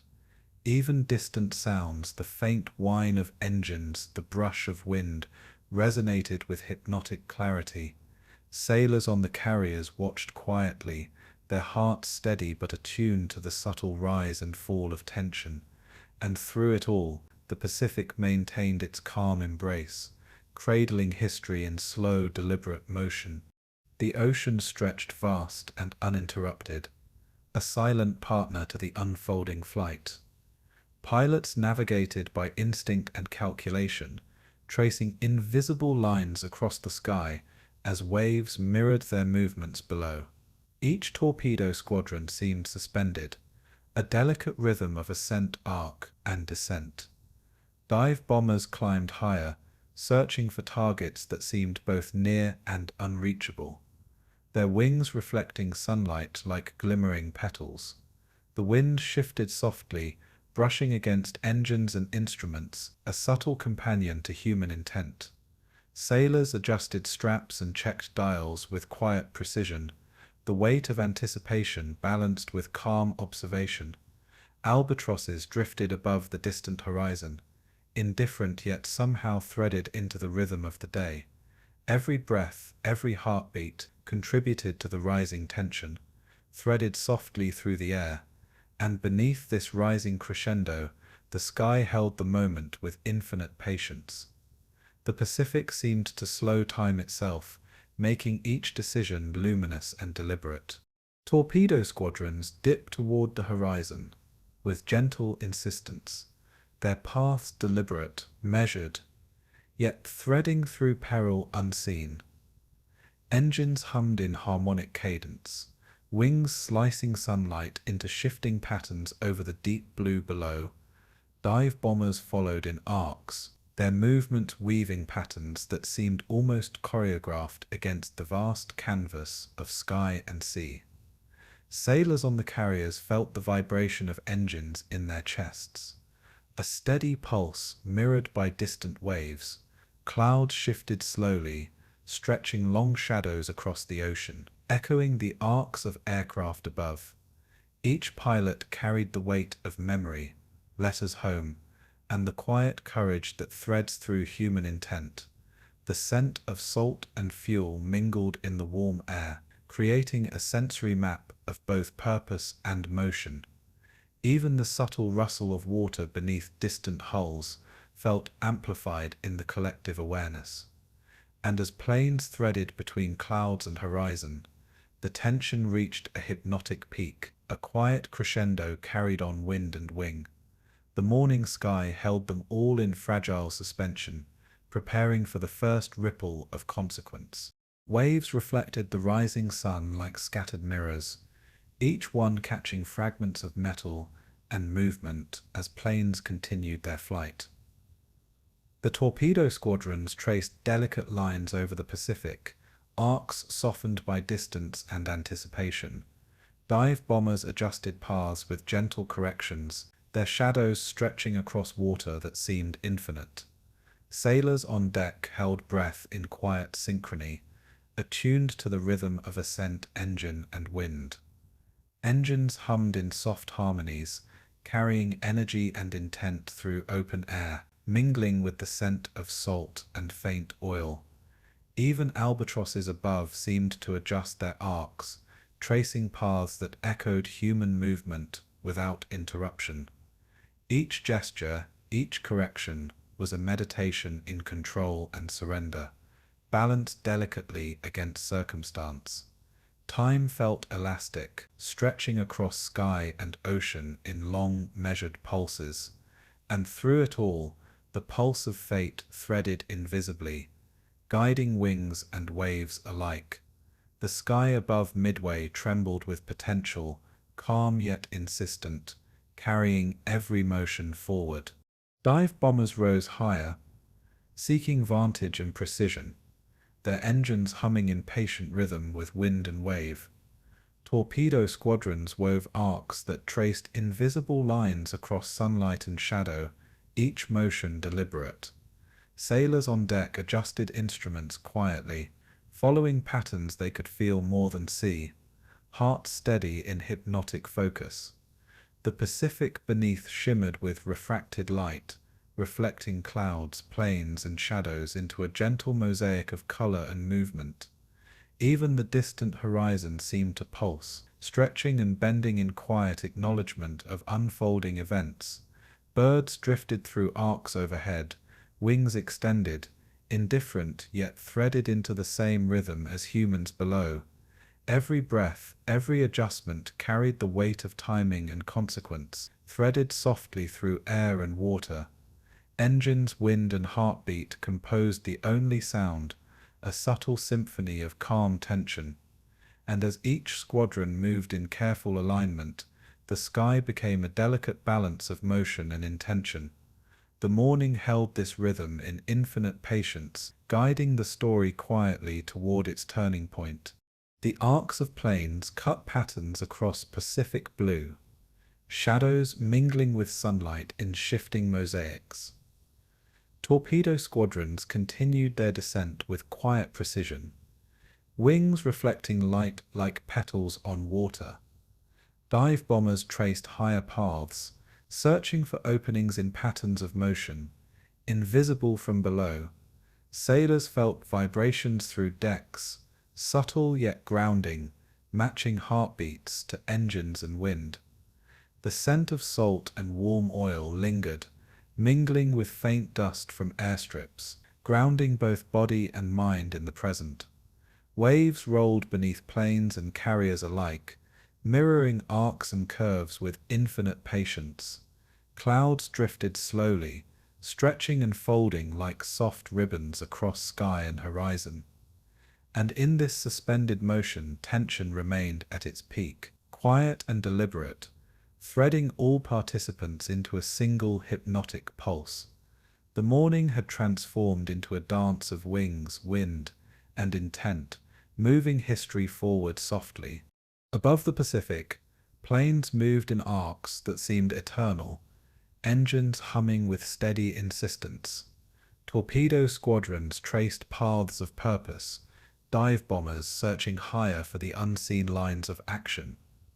Sailors watched and moved, hearts aligned with the rhythm of engines, waves, and wind. The ocean reflected the rising sun, catching glimmers from wings, water, and sky in luminous fragments. Albatrosses circled in arcs, unhurried yet entwined with the patterns of human flight. Even distant clouds drifted slowly, shadows falling softly on water, folding each movement into the quiet heartbeat of the morning. Every breath, every flick of a control, every ripple in the ocean threaded through a hypnotic cadence. And as the morning stretched, tension reached a serene yet absolute peak, invisible yet profoundly felt.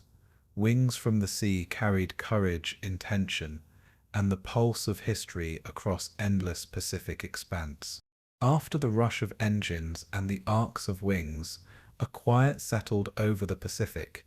The air, once filled with motion, seemed to pause, holding its breath above blue waters that stretched without end. Sailors on Midway moved in soft, deliberate steps, hearts heavy yet steady, aware that silence carried its own weight. Torpedo squadrons had vanished into memory, their sacrifice folded into the rhythm of the day, without fanfare or witness. The scent of salt and warm metal lingered, mingling with faint traces of oil and fuel in the gentle wind. Waves rolled slowly, patient and eternal, absorbing the echoes of action and loss with infinite grace. Clouds drifted lazily, their shadows stretching across water and sand, reflecting the calm that followed turmoil. Even the albatrosses above moved more slowly, wings tracing arcs in measured pauses, unaware yet somehow threaded into the rhythm of history. And in this quiet, the island and ocean seemed to hold a fragile anticipation, waiting for what would come next. The day breathed softly, carrying the weight of loss and the subtle hint of destiny.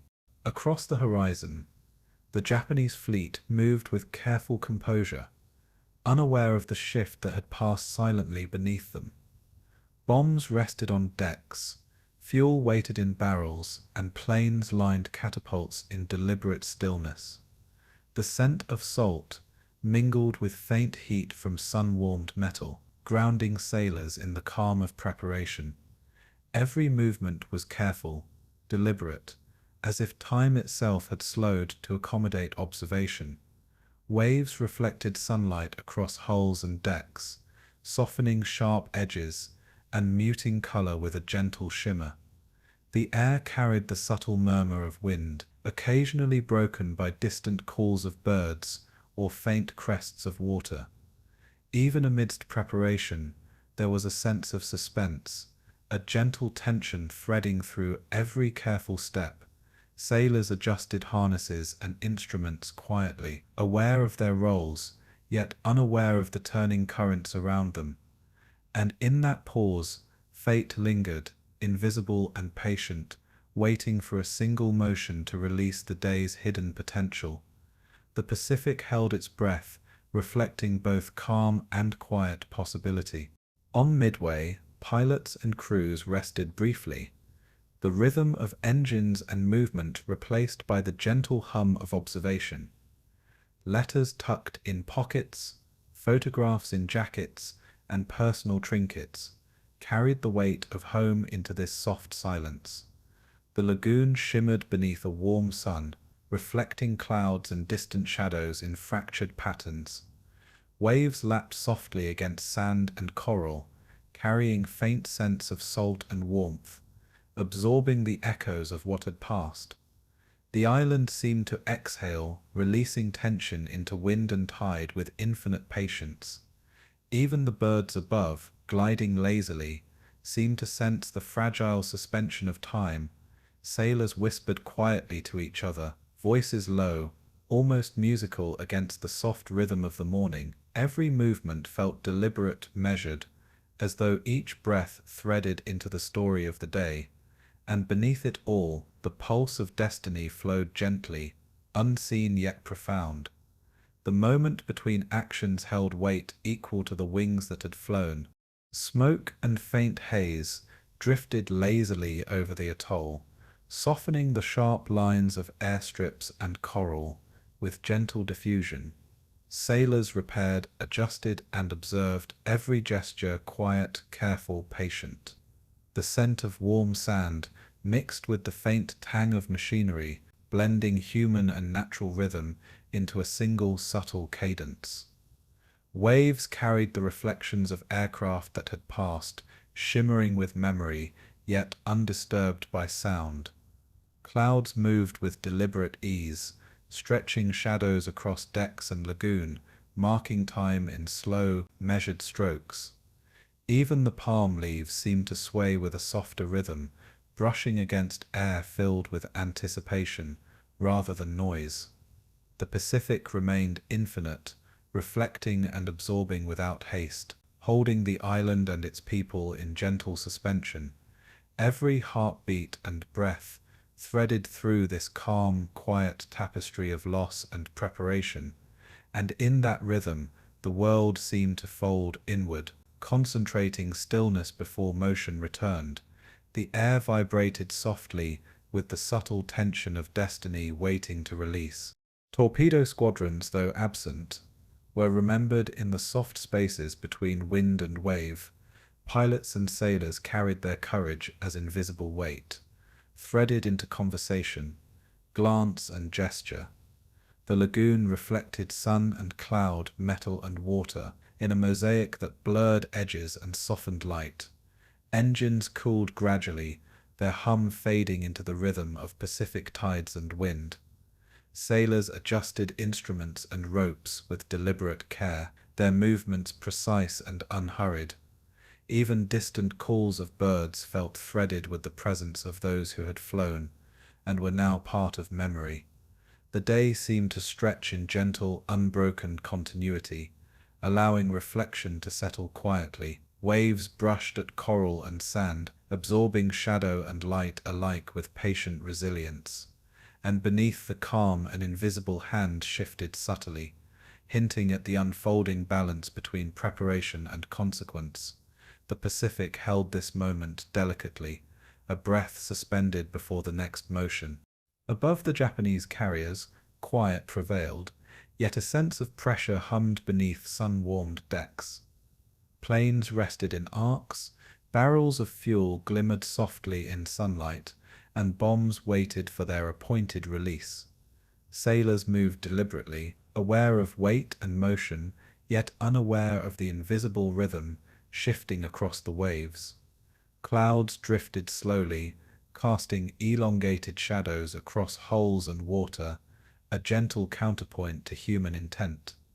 Even the wind carried intention in subtle currents, brushing over metal and water, threading calm through anticipation. The ocean beneath reflected both sky and vessel, softening edges and absorbing light in gentle patterns.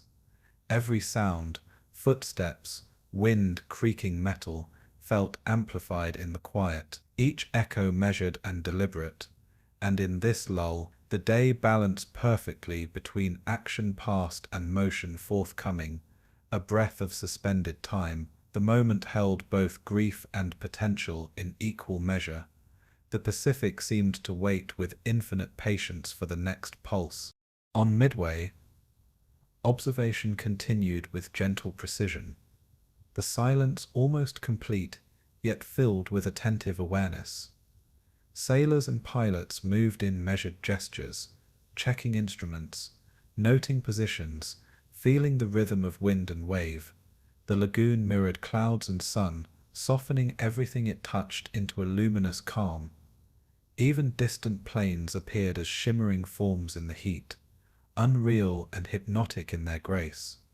Waves rolled slowly, carrying reflections and memory alike across coral and sand. Albatrosses drifted above, indifferent yet threaded into the same invisible pulse that guided human attention. Every breath and glance threaded into quiet awareness, subtle but potent, connecting loss and preparation. And beneath it all, fate lingered in stillness, poised to shift with the softest signal. The day exhaled, folding sorrow, calm, and anticipation into one gentle rhythm. The moment between actions held a silent promise of turning currents. As the sun continued its climb, light touched the Pacific with gentle insistence, scattering across lagoons and decks alike. Sailors, pilots, and crews moved softly, their steps measured, their awareness stretched into the long, slow rhythm of waiting. The ocean shimmered beneath, reflecting clouds, wings, and distant vessels in fractured mosaics of soft color.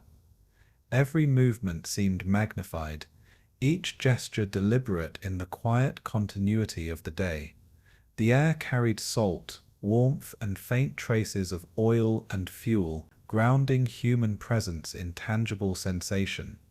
Even the palm trees swayed with gentle patience, threading shadows and light across sand and coral. Waves rolled with timeless persistence, holding history in their quiet motion, absorbing sound and shadow alike.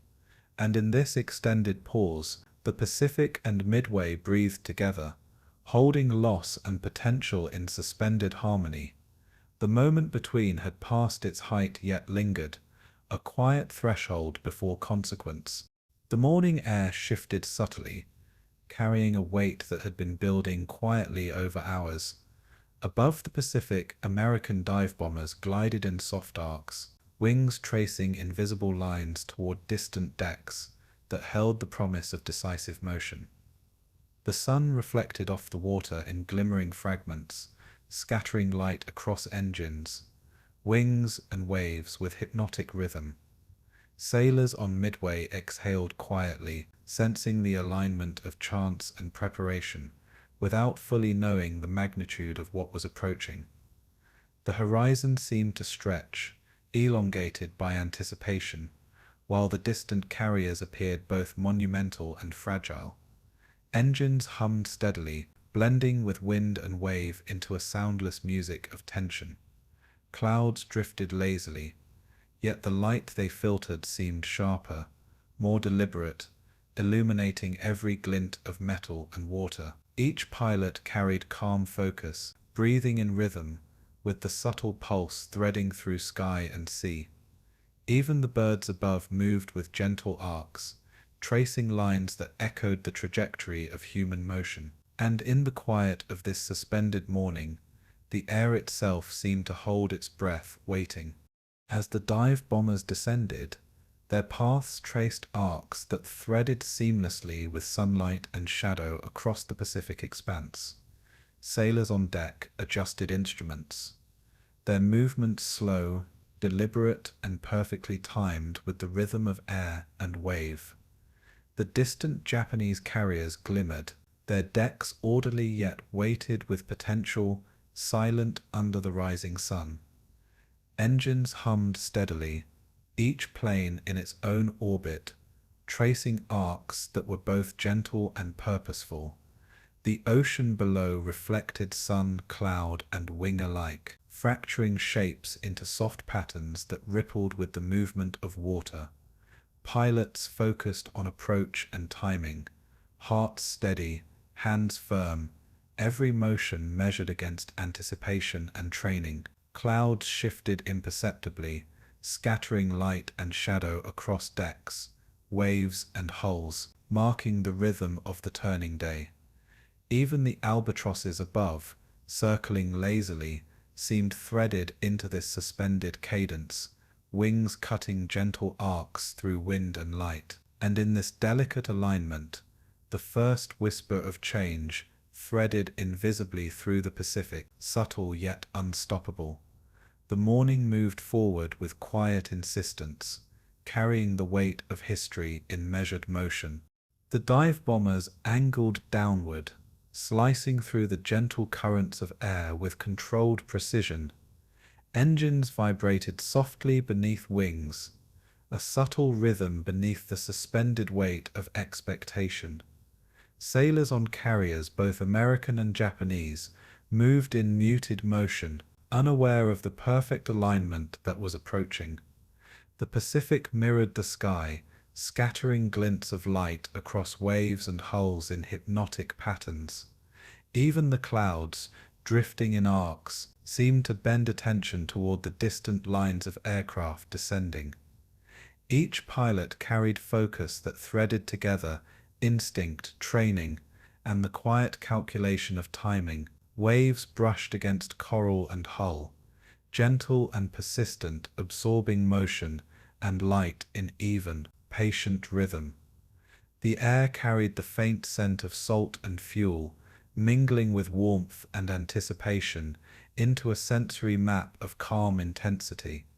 And as the first targets appeared below, time itself seemed to stretch, elongating the minutes into deliberate arcs of action. The sky turned softly, quietly yet decisively, signaling the moment when the course of war would bend. From above, decks glimmered with sunlight and subtle movement, a delicate mosaic of human and material presence. Dive bombers traced gentle arcs, wings aligned with invisible currents that guided trajectory and purpose. Sailors adjusted instruments, measured progress, and observed the horizon with quiet awareness, hearts steady in hypnotic rhythm. The ocean beneath reflected sky and motion alike, waves fracturing light into soft mosaics that mirrored the arcs of wings above. Clouds drifted slowly, shadows stretching across hulls and water as if marking time with invisible hands. Engines hummed softly, blending with wind and wave into a calm chorus that threaded through all who watched and moved. Even birds above carried the rhythm of the morning, tracing arcs that mirrored human flight without disruption. Each heartbeat, each breath, contributed to a larger flow, threading anticipation through air, deck, and wave. And then, in the delicate alignment of wings, wind, and light, the carriers beneath caught the first touch of consequence. The Pacific held this transformation gently, balancing awe and motion in silent cadence. Sunlight glimmered on decks as dive bombers found their moment, gliding with soft precision above planes and sailors. Engines hummed in harmony with the gentle wind, wings slicing arcs through calm air, each movement measured against time and distance. Sailors on Japanese carriers moved slowly, unaware of the invisible alignment threading through sky and deck. Waves reflected light in broken patterns, softening metal and shadow into hypnotic mosaics of motion. Clouds drifted overhead in lazy arcs, their shadows elongating across hulls and water, marking the rhythm of unfolding action. The ocean seemed to hold itself steady, a patient partner to the delicate movements above. Pilots felt the quiet pulse of destiny in their hands, each adjustment carrying subtle, irreversible consequence. Even the birds drifting over horizon and wave seemed entangled in this suspended cadence, and in 6 minutes measured by wind, engine, and heartbeat, 3 carriers would tilt the course of history. The sky turned quietly, carrying inevitability across Pacific waters. Above, planes traced arcs that were almost meditative, gentle yet inexorable in their descent. Sailors adjusted harnesses, instruments, and feet with deliberate care, each motion in soft sync with the rhythm of air and ocean. The distant carriers, unaware of alignment, shimmered with sunlight, bombs and fuel resting silently on decks. Waves rolled in calm, continuous pulses, absorbing light and shadow, carrying memory without haste. Clouds shifted subtly, scattering beams of sun across decks and water like soft fingers of awareness. Engines hummed like a quiet symphony, threading human intention with the natural rhythm of wind and wave. Even the smallest details, the glint of a metal surface, a flick of a strap, seemed charged with amplified significance. Pilots inhaled rhythmically, exhaled in sync with wings and air, tracing arcs that became both motion and meditation. And in this still crescendo, the alignment completed, the Pacific held its breath, infinite and patient. The moment was fragile, luminous, and entirely transformative, carrying the day into a new trajectory. As dive bombers descended, arcs of wings met glints of sun and shadow on decks with perfect timing. Sailors moved with quiet focus, unaware of the currents threading through air and ocean, their gestures precise and hypnotic. Waves reflected light in fractured mosaics, softening the sharp lines of metal and water with infinite patience. Clouds drifted lazily, scattering shadows and illumination in subtle, deliberate rhythm. Engines hummed beneath wings, a quiet pulse threading through sky, deck, and horizon alike. Birds drifted above, indifferent yet threaded into the same cadence of wind and motion that carried history forward. Every heartbeat, breath, and adjustment contributed to the quiet orchestration of consequence and timing. And as the first moments of impact threaded through decks and planes, the air seemed suspended, elongated, and luminous. The turning of the Pacific unfolded gently yet decisively, threading motion, light, and fate into a new balance. Time seemed to slow as planes traced arcs over shimmering decks, engines humming in perfect rhythm with wind and wave. Sailors moved deliberately, instruments and feet adjusting in soft synchrony with the unfolding alignment. The ocean reflected sky, motion, and light in infinite mosaics, fracturing each moment into measured beauty. Clouds drifted lazily above, shadows stretching across hulls, water, and distant horizon in gentle arcs. Pilots felt the quiet pulse of history beneath fingertips and in steady breaths, threading intent and observation into each maneuver. Waves rolled continuously, carrying reflection, shadow, and memory in slow, patient repetition. Even the birds above traced arcs that mirrored human flight, their presence woven into the hypnotic cadence of the day. And in 6 minutes, 3 carriers became embers of consequence, soft yet undeniable, shifting the trajectory of the war. The sky turned gently, calmly yet irrevocably, holding the Pacific in luminous, hypnotic balance. The ocean stretched endlessly, reflecting sunlight that danced across gentle waves, carrying the faint traces of smoke from distant carriers. Survivors drifted quietly on life rafts, their faces turned toward the warm sky, aware of the fragility of the moment, yet grounded in slow, steady breaths. Salt clung to skin, mingling with the warmth of sun and the subtle tang of fuel in water, creating a sensory map of both endurance and impermanence. The remnants of fire glimmered on the horizon, distant yet luminous, reminding all who watched that even the grandest constructions could vanish into the gentle sway of waves. Seagulls drifted lazily above, indifferent to human presence, yet their arcs traced the rhythm of sky and sea with hypnotic consistency.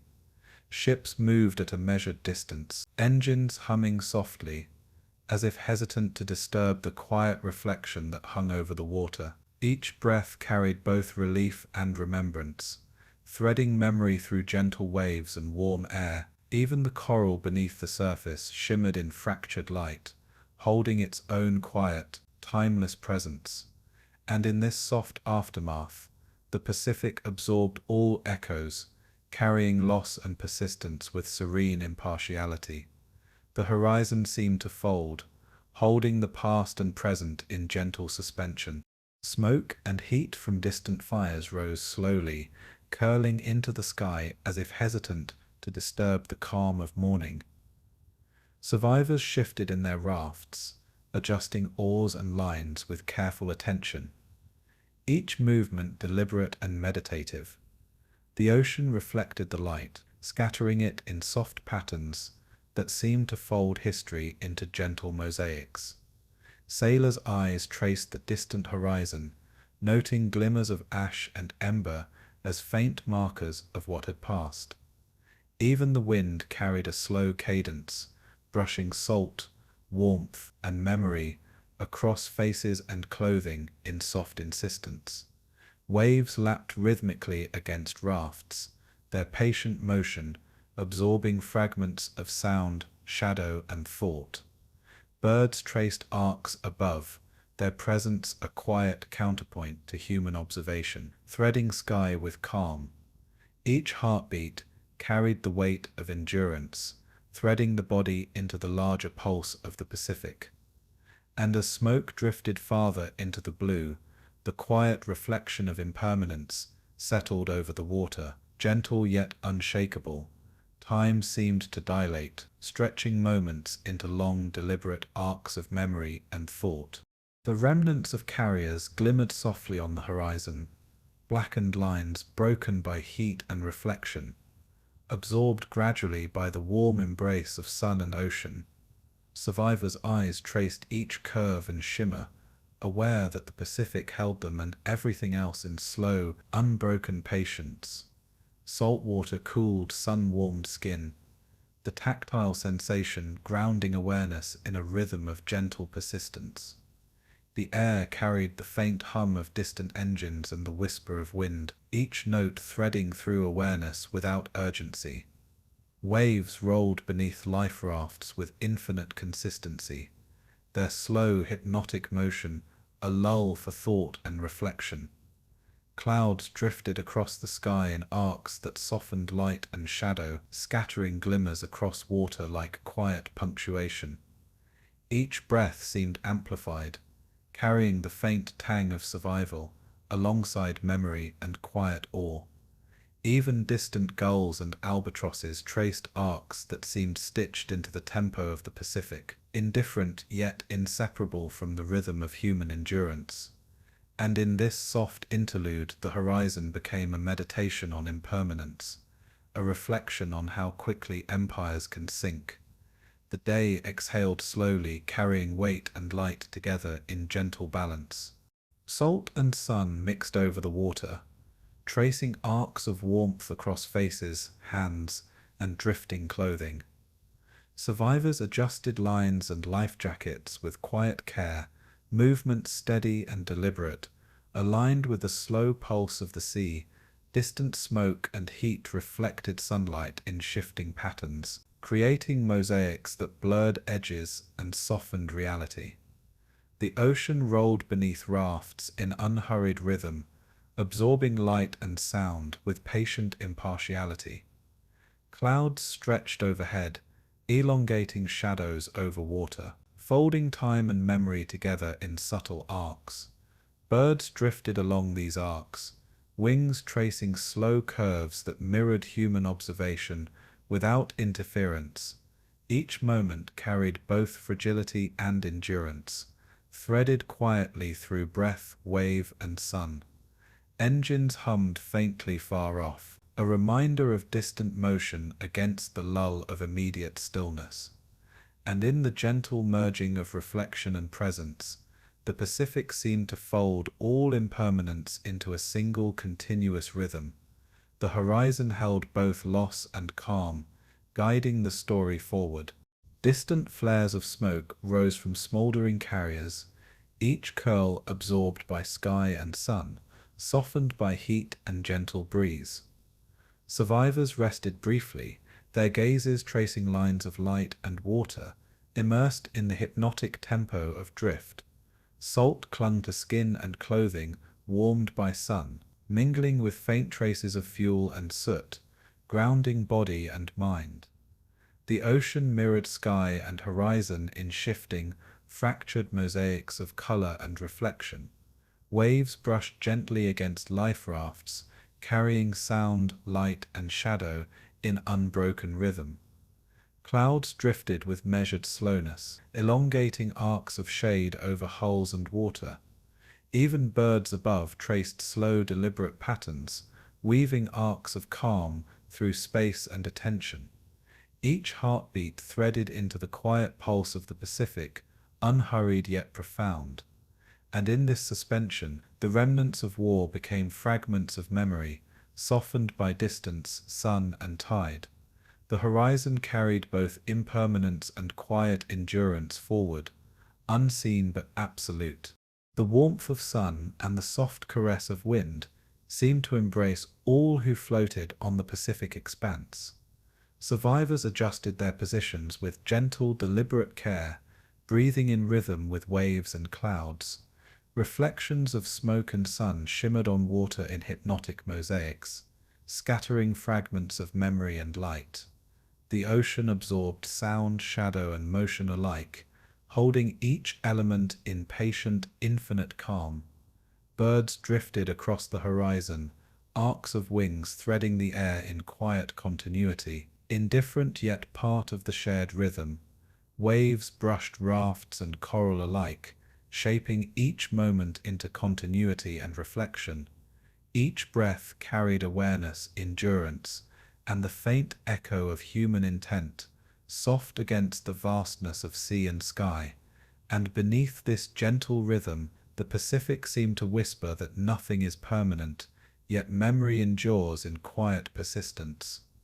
Time moved softly, carrying all remnants, ash and reflection toward stillness.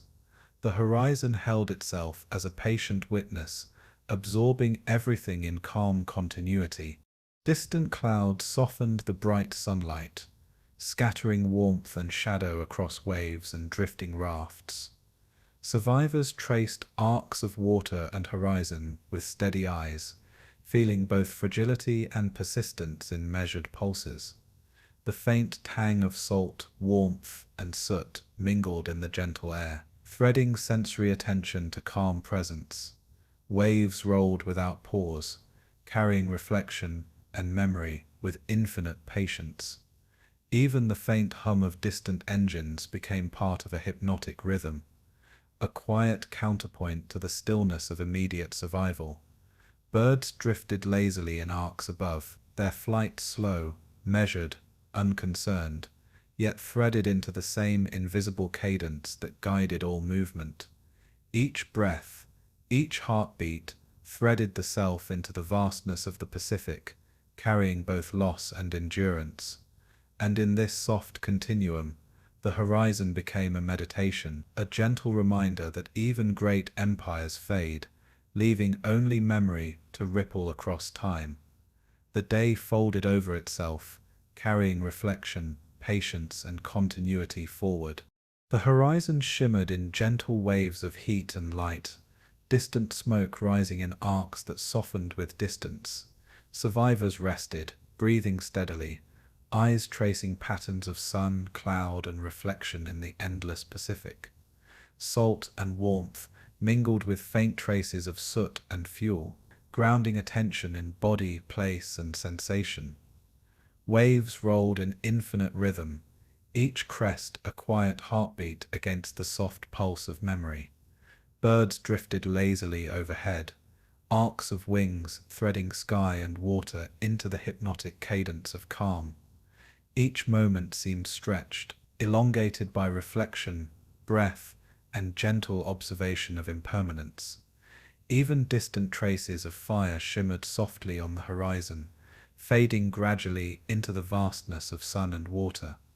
And as the day moved gently forward, the Pacific absorbed all loss, light, and memory into infinite patience. Time slowed, breaths lengthened, and presence became continuous with waves, wind, and sky. The HYPO moved quietly across the Pacific, her decks still intact while distant flames licked the horizon where her companions had vanished. Sailors worked with deliberate precision, aware of both the weight of history and the fragile arc of survival. The sun glimmered off the ocean, scattering light across warm waves, reflecting faint shadows of the lone carrier's masts and wings. Engines hummed steadily, blending with the gentle rhythm of wind and water in a hypnotic cadence. Pilots prepared their planes with soft, careful motions, tracing arcs of readiness over decks, warmed by sunlight. Waves brushed the hull in continuous patient pulses, carrying reflection and memory with infinite patience. Even distant clouds drifted lazily, their shadows stretching across water and deck in gentle arcs. Every breath carried anticipation, endurance, and subtle courage, threaded through the calm before motion returned. And beneath this quiet preparation, the Pacific held its vastness with serene impartiality, allowing HYPO her solitary journey. The horizon seemed to curve softly, guiding all toward the subtle poetry of defiance. Above the HYPO, planes lifted in arcs, wings tracing slow lines through warm air, engines humming in steady rhythm. Sailors and pilots moved deliberately, hearts aligned with breath and wind, each gesture quiet yet precise. The ocean reflected sunlight in fractured patterns that shimmered across metal and water, softening the edges of purpose and motion. Clouds drifted overhead, indifferent yet entwined in the rhythm of flight and deck, tracing arcs that mirrored human attention. Each plane carried quiet courage, threading preparation and hope through air and sky in deliberate balance. Waves rolled beneath the carrier, their soft motion absorbing echo and shadow alike with infinite patience. Even distant birds traced arcs of calm, drifting above water and horizon, indifferent yet woven into the same subtle cadence.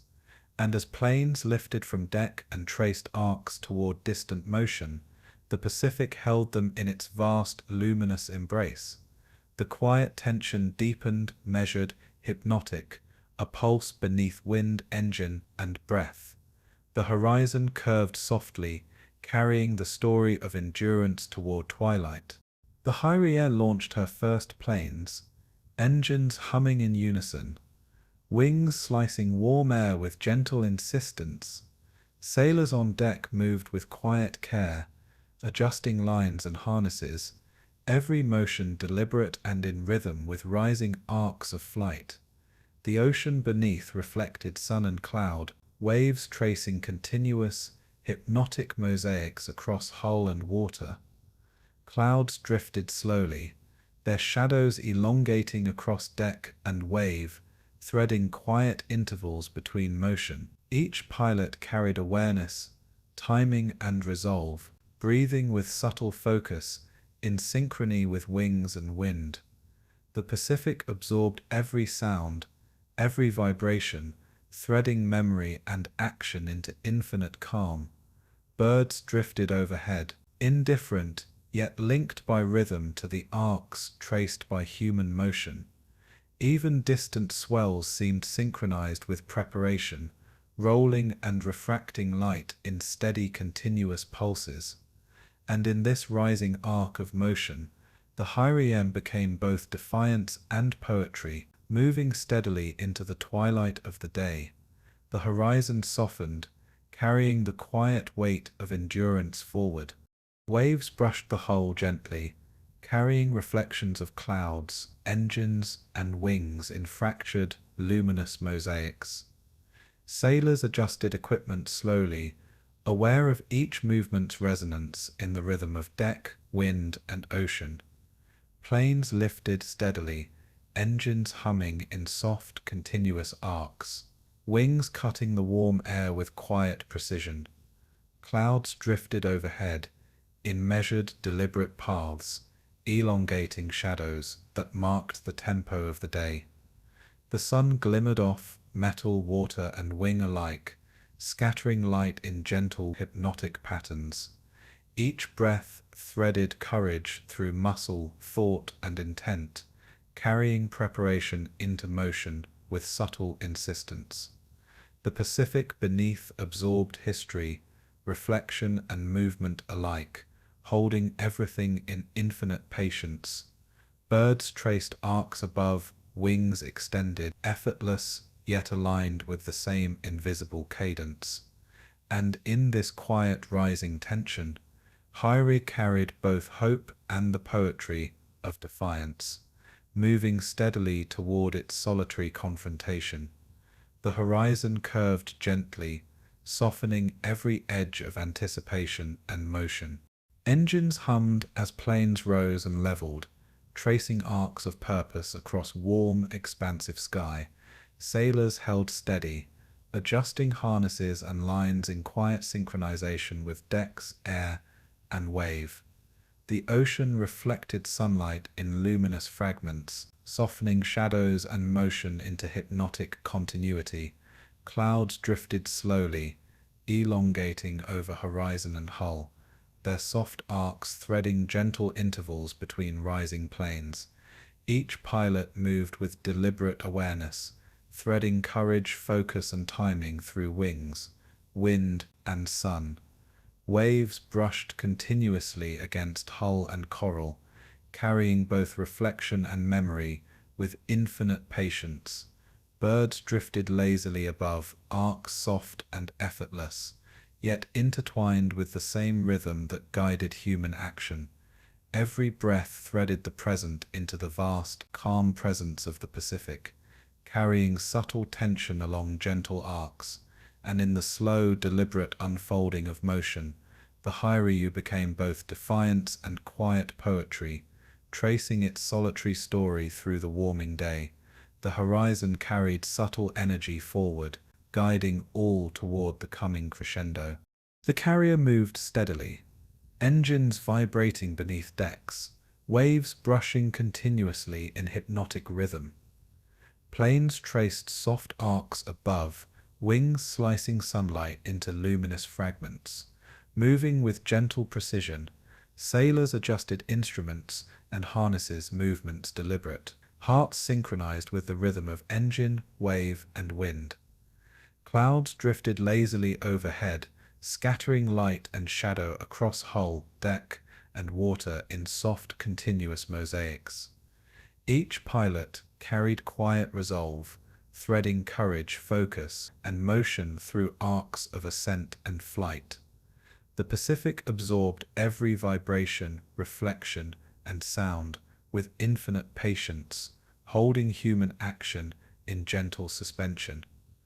Even distant birds traced arcs above, indifferent yet rhythmically aligned with wings, wind, and horizon. Every breath, every heartbeat, threaded presence into the infinite calm of ocean and sky. And in this rising moment, the last carrier carried history, defiance, and motion into the approaching twilight. The horizon softened, holding both courage and inevitability in gentle balance. Planes traced arcs of quiet insistence, engines humming in continuous hypnotic rhythm, wings cutting gentle lines through warming air. Sailors moved carefully on deck, adjusting instruments and harnesses, each motion deliberate and rhythmic. Waves reflected sunlight and shadow in fractured patterns, softening edges and blending human and natural motion into continuity. Clouds drifted overhead, shadows elongating across water, deck, and horizon, threading soft intervals between arcs of flight. Each pilot breathed steadily, threading courage, preparation, and observation into wings, engine, and wind. The Pacific beneath held everything with infinite patience, absorbing history, motion, and memory into gentle rhythm. Birds drifted across sky in arcs, their flight slow and continuous, connected invisibly to the cadence of human motion. Every heartbeat and breath aligned with wind and water, grounding presence in the hypnotic unfolding of the day. And in this rising arc, Hyrule moved steadily toward her final act, solitary and poetic, her story woven through calm, luminous air. The horizon carried forward the quiet rhythm of courage and endurance, guiding the tale toward twilight. As sun edged lower, the Hyrule traced arcs of motion across shimmering waves, engines humming in steady, measured cadence. Sailors and pilots moved in deliberate synchronization, aware of purpose and history, threading calm focus through every gesture. The ocean reflected sunlight, cloud, and wing, fracturing into luminous mosaics that softened every edge of movement. Clouds drifted lazily, shadows stretching across decks, waves, and horizon, marking the rhythm of motion with gentle persistence. Each pilot breathed with quiet precision, carrying resolve, focus, and courage through the arcs of ascent and flight. Waves brushed continuously against hull and coral, a soft, infinite pulse beneath the deliberate tempo of human action. Birds drifted overhead, arcs of wings threading sky with the same invisible rhythm that guided human motion. Every breath and heartbeat connected presence to the Pacific's vast calm, carrying anticipation in hypnotic suspension. And as Hyrule prepared for her final solitary counterattack, The day held quiet poetry, defiance, and the pulse of history together. The Hyrin burned softly on the horizon, her decks glowing orange beneath the low sun, waves reflecting light in gentle, fractured mosaics.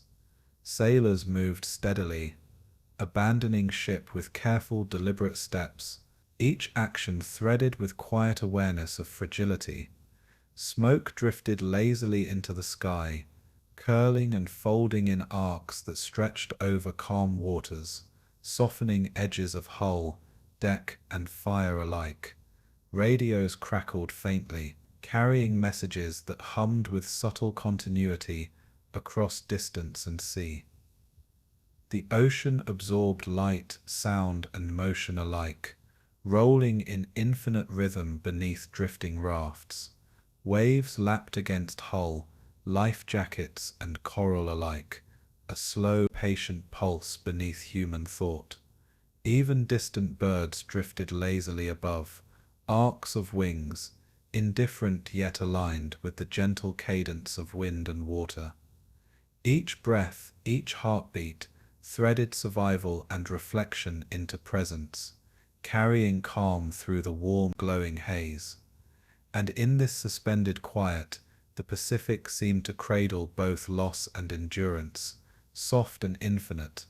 The horizon carried the orange glow forward, leading toward the gentle unfolding of night. Smoke rose steadily, curling into the sky with the elegance of slow, deliberate movement, dissolving the sharpness of destruction into arcs of warm light. Sailors held onto lines, rafts, and one another, the salt on their skin mingling with sun, heat, and faint traces of smoke. Waves reflected fragmented light across water and hull, scattering the image of fire into gentle mosaics of amber and blue. Radios hummed faintly, messages crackling like whispered reminders of connection, of order within chaos. The horizon shimmered, a soft line between sea and sky, carrying light and reflection in slow, continuous folds. Birds circled above, wings tracing arcs that mirrored human motion without interference, indifferent, yet quietly present. Every breath threaded awareness, endurance and humility into heart and body, grounding motion in the hypnotic rhythm of wave and wind.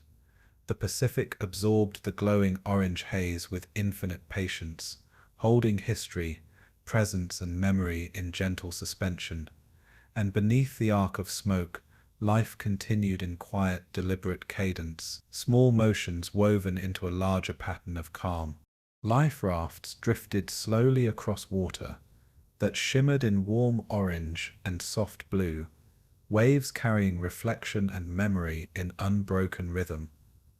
Sailors and crew adjusted lines and positions with quiet precision, each movement deliberate and synchronized with breath, wind, and wave. Smoke curled over the horizon, arcs of gray and amber blending with sunlight, softening the contrast between sea and sky. Radios hummed softly, crackling with messages that threaded continuity through the warm, quiet chaos. Waves lapped endlessly, patient and infinite, brushing hulls, rafts, and hands alike with gentle insistence.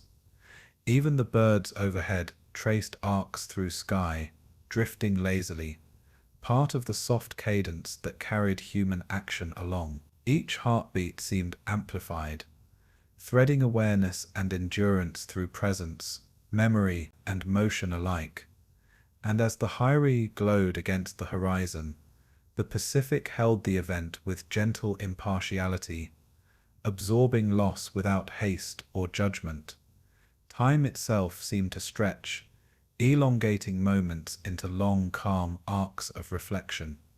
The horizon glimmered softly, guiding attention forward toward the unfolding calm of night. The orange glow deepened as fire met water in arcs of light, smoke rising in lazy spirals toward an indifferent sky. Sailors drifted steadily, hands gripping rafts, bodies rocking gently with each rolling swell, grounded in the hypnotic rhythm of the sea. Waves shimmered beneath the drifting fleet, reflecting smoke, light, and sky in fractured, luminous mosaics. Radios whispered faintly, messages threading across distance, a quiet echo of human presence amid infinite water. Even distant gulls traced arcs above, their flight slow, continuous, aligned with the imperceptible cadence of wave and wind. Salt mingled with warmth on skin and clothing, each sensation carrying memory, endurance, and calm focus.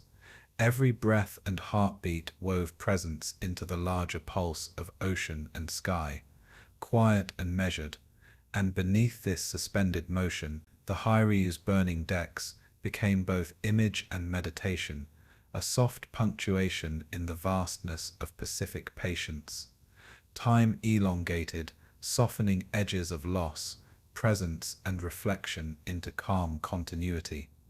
The horizon held light, smoke, and motion together, carrying awareness toward quiet memory. Smoke diffused into the soft warmth of evening, curling in arcs that mirrored the rhythm of waves beneath drifting rafts. Sailors moved with deliberate care, each gesture aligned with breath and the hypnotic pulse of water and wind. Waves lapped gently, carrying reflection, memory, and fragments of sound across hull, raft, and horizon. The orange glow softened, reflected in subtle mosaics that broke across water, melding light, fire, and sky into a continuous calm pattern. Radios hummed faintly, a quiet reminder of connection, threading the human presence into the infinite patience of ocean. Birds circled above, tracing arcs of effortless flight that mirrored the rhythm of distant waves and soft arcs of smoke. Each heartbeat and breath threaded endurance and awareness into the body, synchronizing presence with calm continuity. And as fire softened, smoke lingering in gentle spirals above calm water, the Pacific held both loss and resilience in patient balance. The horizon glimmered in quiet warmth, carrying all toward the gentle unfolding of reflection. The HYPO's glow became softer, her decks disappearing into warm smoke that spread in arcs above calm waves. Survivors adjusted life rafts, balancing motion and weight with careful attention, each movement deliberate and meditative. Waves reflected fragments of fire and light, scattering color across water in patterns, both soft and hypnotic. Radios crackled faintly, carrying messages that echoed in the calm space between motion and thought. Even the gulls overhead moved lazily, wings tracing arcs that were invisible, yet harmonized with the rhythm of ocean and wind. Each breath threaded awareness and endurance into the present, blending movement, reflection, and calm into seamless continuity. The Pacific absorbed smoke, light, and motion alike, infinite and impartial, carrying every trace with patient consistency. And as the last flames softened, a quiet sense of closure drifted across rafts and water alike. Time seemed to stretch, elongating moments into arcs of calm reflection and memory. The horizon glimmered gently, leading forward toward soft remembrance. Orange haze mingled with the approaching dusk, drifting across water in soft, infinite mosaics. Sailors rested briefly, adjusting grips and lines, eyes tracing the slow dance of smoke, wave, and reflection.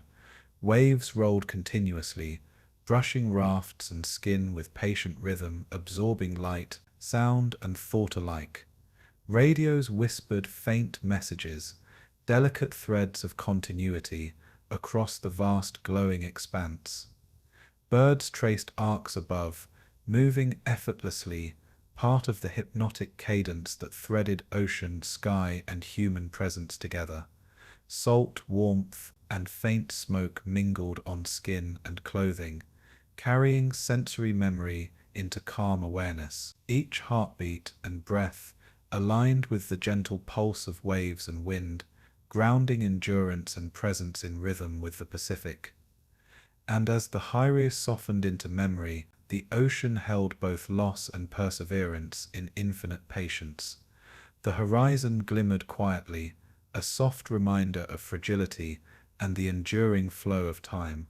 Evening settled, the orange haze diffusing into soft twilight across calm waters.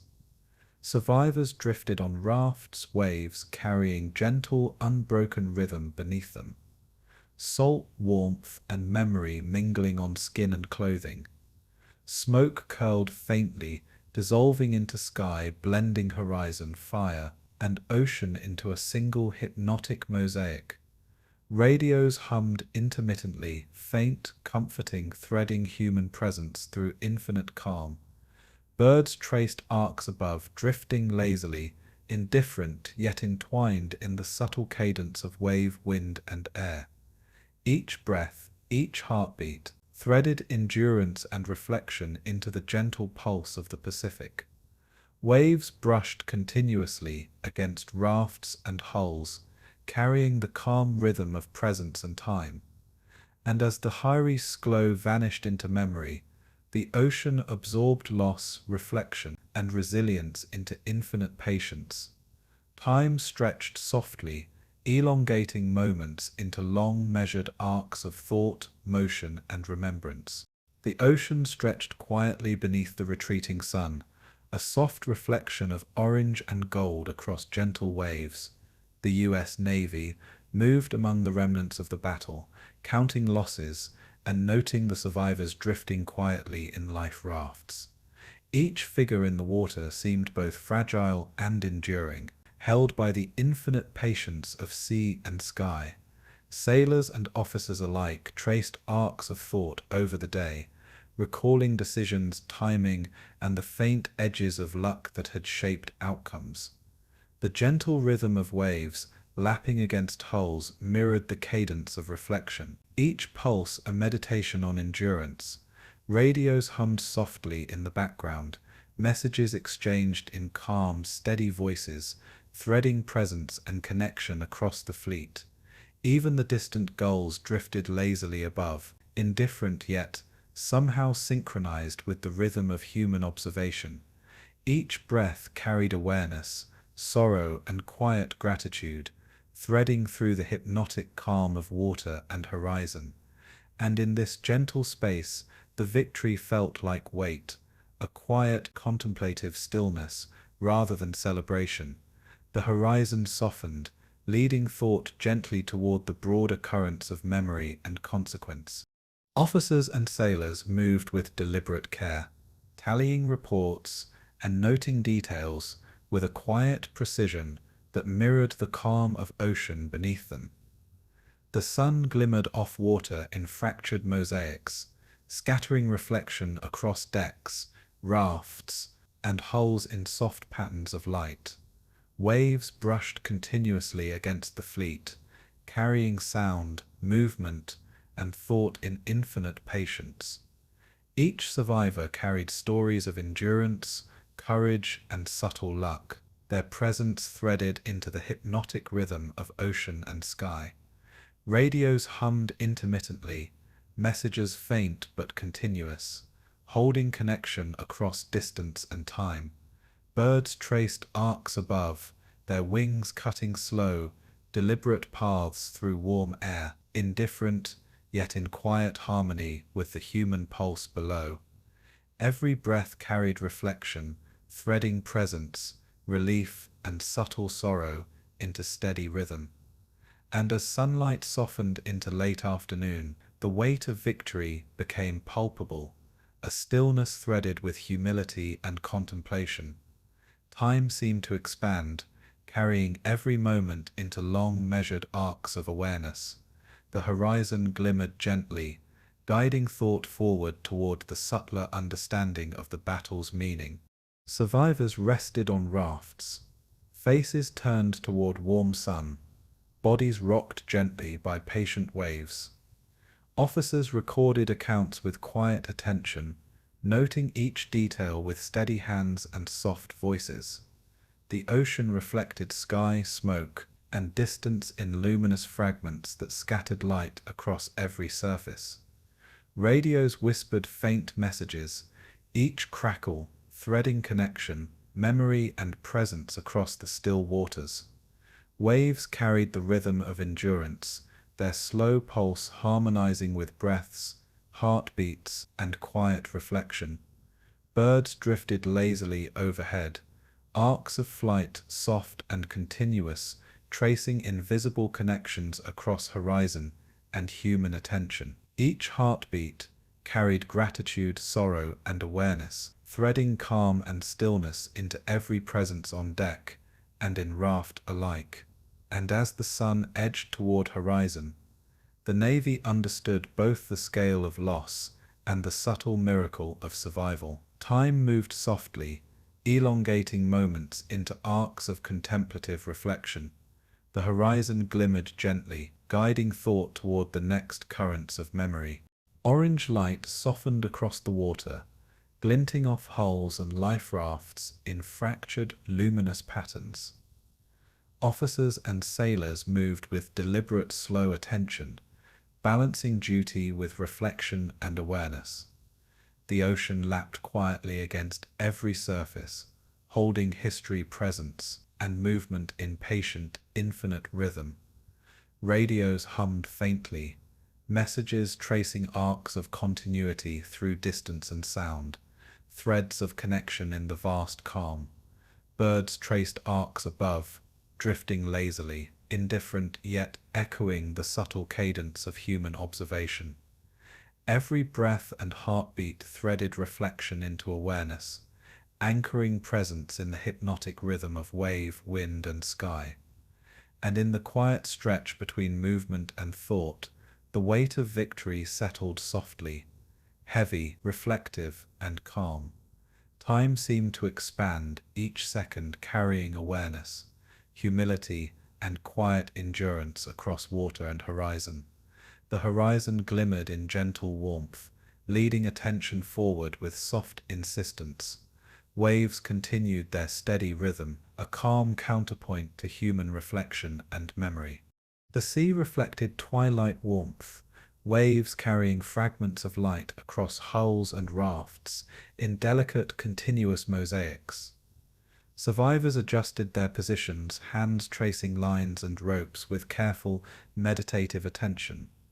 Radios hummed faintly, messages weaving connection across water in soft, persistent threads. Birds drifted lazily, arcs of flight following invisible rhythms that mirrored the subtle cadence of waves and breath. Each breath carried reflection, threading together presence, awareness, and the quiet recognition of cost.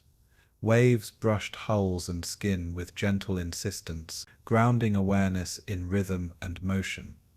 Officers moved deliberately, noting details with steady hands, aware that every decision and observation contributed to understanding the fragile balance of survival and loss. And in this gentle space, victory was neither triumphant nor loud, but a heavy, quiet understanding of endurance and consequence. Time moved slowly, stretching each moment into arcs of reflective calm. The horizon glimmered softly, guiding thought toward the subtler echoes of human courage. Light softened further, glimmering on water and reflecting warmth and distance in fractured patterns. Sailors rested in rafts, breathing steadily, hands moving with measured care over lines and hulls. Waves rolled continuously beneath them, carrying reflection, memory, and quiet awareness in infinite rhythm. Radios hummed intermittently, faint reminders of connection and the presence of order across the vastness of ocean. Birds drifted overhead, arcs slow and continuous, part of the hypnotic cadence of wind, sky, and water. Each heartbeat threaded presence, endurance, and humility into body and thought, anchoring reflection into rhythm with the Pacific.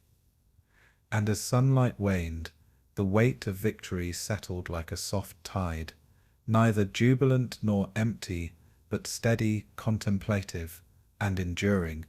Time seemed to fold gently, elongating moments into arcs of subtle awareness and quiet recognition. The horizon glimmered softly, carrying light, memory, and reflection forward. Waves whispered calm continuity, guiding attention toward the introspective currents ahead. The last remnants of sunlight lingered on waves, scattering warmth across the quiet fleet and drifting rafts. Officers recorded final observations with deliberate care, each note threaded with reflection, awareness, and gentle attention to detail. The ocean absorbed light, sound, and motion alike, carrying presence and memory in patient, unbroken rhythm. Radios hummed faintly, messages threading connection across distance, a soft reminder of continuity and shared endurance. Birds drifted lazily overhead, arcs of wings tracing invisible threads through calm air and soft light. Each breath carried reflection, threading presence, endurance, and humility into the hypnotic rhythm of sea and sky. Waves brushed against rafts and hulls, unhurried yet persistent, carrying weight and stillness alike in their infinite cadence. And in this gentle, reflective space, the Navy understood the strange stillness of triumph, quiet, heavy, and measured. Time stretched softly, moments blending into continuous arcs of awareness and calm. Twilight deepened, casting soft hues across calm water, waves reflecting muted orange and lavender light in fractured patterns. Survivors rested in rafts, movements deliberate and meditative, hands tracing lines, adjusting life jackets, bodies rocking with gentle waves. Officers noted details with steady hands, each motion threaded with reflection and quiet awareness. The Pacific absorbed sound, light, and motion alike, carrying all in infinite patience, unhurried and impartial. Radios hummed faintly, messages faint yet persistent, threading human connection across the vast glowing water. Birds drifted lazily overhead, arcs slow and continuous, echoing the calm rhythm of human presence below. Every breath and heartbeat carried endurance, reflection, and awareness into the gentle unfolding of twilight. And as the sun vanished fully, the weight of victory settled over water and fleet alike, heavy, contemplative, and serene. Time stretched softly, elongating each moment into measured arcs of quiet thought. Ships moved steadily through the vast Pacific, hulls cutting quietly through glassy water, leaving gentle ripples that stretched far behind. Sailors leaned against rails, letters tucked into pockets, photographs pressed softly between fingers, their weight invisible yet significant. The horizon glimmered with soft orange and lavender, as the sun rose slowly, light scattering across calm waves in fractured mosaics. Conversations were sparse, words spoken in low, measured tones, each syllable carrying reflection and memory. The ocean absorbed every sound, wave and breath with infinite patience, holding both silence and human presence in equal measure. Birds drifted lazily above, arcs of wings slow, continuous, indifferent yet somehow synchronized with the rhythm of the returning fleet. Each heartbeat threaded endurance, hope, and subtle longing through the gentle cadence of motion and thought. Even as they traveled toward distant ports, the sailors felt the invisible pulse of what had changed beneath the surface of this infinite sea. The Pacific stretched quietly, carrying both departure and anticipation across its vast, luminous expanse. The horizon glimmered softly, guiding thought forward toward home and reflection. Life aboard moved in steady, deliberate rhythm, tasks simple yet threaded with unspoken reflection. Hands scrubbed decks, ropes were coiled, Engines hummed with measured precision. Every movement harmonized with the gentle sway of water. Letters remained tucked in pockets. Photographs glimpsed briefly in soft light. Memories circulating quietly through minds and hearts. The ocean reflected sky and sunlight in fractured mosaics. Ripples soft against hulls and lifelines. Radios whispered low messages, distant voices carrying reminders of ports yet to come. Birds drifted overhead, arcs of wings tracing invisible paths, drifting effortlessly across warm air and soft light. Every breath threaded awareness and endurance into calm, measured continuity. And beneath this deliberate motion, the Pacific held memory and presence in infinite patience, absorbing the invisible weight of experience. Time elongated, stretching minutes into soft arcs of meditation and thought. The horizon glimmered, carrying awareness gently toward the quiet introspection of evening. Evening fell softly, casting muted colors across calm water and ship alike, waves brushing hulls in hypnotic rhythm. Sailors paused occasionally to write letters, hands trembling faintly, pen tracing arcs of hope and remembrance. Photographs glimpsed in pockets captured smiles and faces from distant homes, fleeting yet enduring, woven into the quiet pulse of the journey. The ocean reflected muted light in mosaics of lavender and gold, softening every edge of reflection and motion. Radios hummed intermittently, faint voices carrying news, schedules, and connection across infinite water. Birds drifted lazily above, arcs continuous and effortless, mirroring the rhythm of human motion and contemplation below. Each breath threaded patience, endurance, and quiet anticipation through the gentle cadence of movement and thought. The Pacific absorbed everything: light, presence, sound, and emotion, with infinite patience, and as twilight deepened, sailors felt both the calm of motion and the weight of change beneath the quiet surface. The horizon shimmered softly, guiding thought toward home and quiet meditation. Nights at sea carried a different rhythm, soft waves brushing hulls, their gentle pulse measured and hypnotic. Sailors leaned on railings, tracing patterns across distant stars, reflected faintly in water. Small gestures, threading memory and longing. Letters remained unread, photographs glimpsed in stolen moments, fragments of life and love held quietly against the vastness of the Pacific. The ocean carried every whisper, every thought, each heartbeat absorbed into infinite patience. Radios hummed low, sporadic messages, threading human connection across distance, fragile yet persistent. Birds had retired, leaving arcs of motion to the gentle sway of wind and waves. The pulse of night soft and continuous. Each breath carried reflection, endurance, and the quiet awareness that the world beyond water had shifted subtly while they traveled. And beneath the endless stretch of darkened horizon, the sailors felt the invisible weight of history threading beneath calm motion. Time moved gently, elongating moments into arcs of meditation, thought, and soft recollection. The horizon glimmered faintly, leading attention toward the subtle echoes of change that marked the Pacific beneath. Morning returned with slow, warm light, scattering across gentle waves and reflective hulls. Sailors moved with quiet care, ropes coiled, lines adjusted, engines humming with steady persistence. Letters remained tucked in pockets, photographs glimpsed in quiet reflection, all reminders of home and those awaiting return. The ocean mirrored clouds and sky in fragmented patterns, soft, luminous, and hypnotic, blending memory with motion.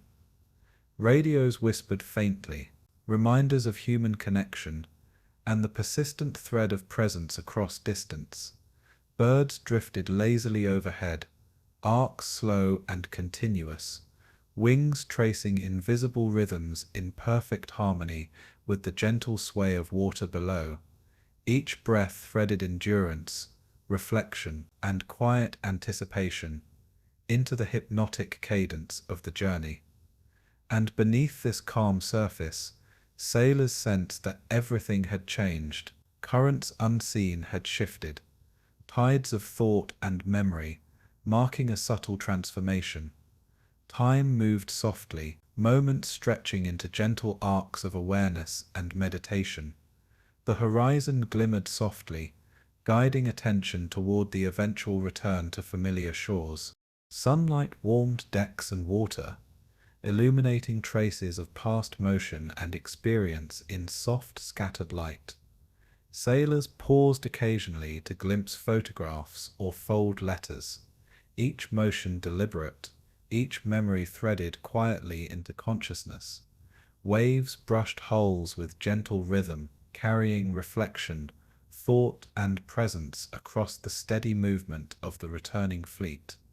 Radios hummed intermittently, messages delicate yet persistent, threading continuity through distance and experience alike. Birds drifted lazily above, arcs soft and continuous, weaving together presence, wind, and motion. Each breath carried endurance, awareness, and quiet hope into the hypnotic cadence of motion and thought. And as the Pacific stretched quietly around them, sailors felt both the continuity and imperceptible change that time and distance had imparted. The ocean absorbed presence, memory, and intention in infinite patience, offering calm and quiet reflection. Time elongated, minutes folding into soft arcs of meditation and awareness. Late afternoon spread warm light across calm waves, reflections scattered in delicate, fractured patterns across hulls and decks. Sailors adjusted lines, coiled ropes, and moved with deliberate care. Every motion harmonized with the gentle sway of the Pacific. Letters remained tucked in pockets, photographs glimpsed with soft reverence, subtle reminders of lives beyond the water.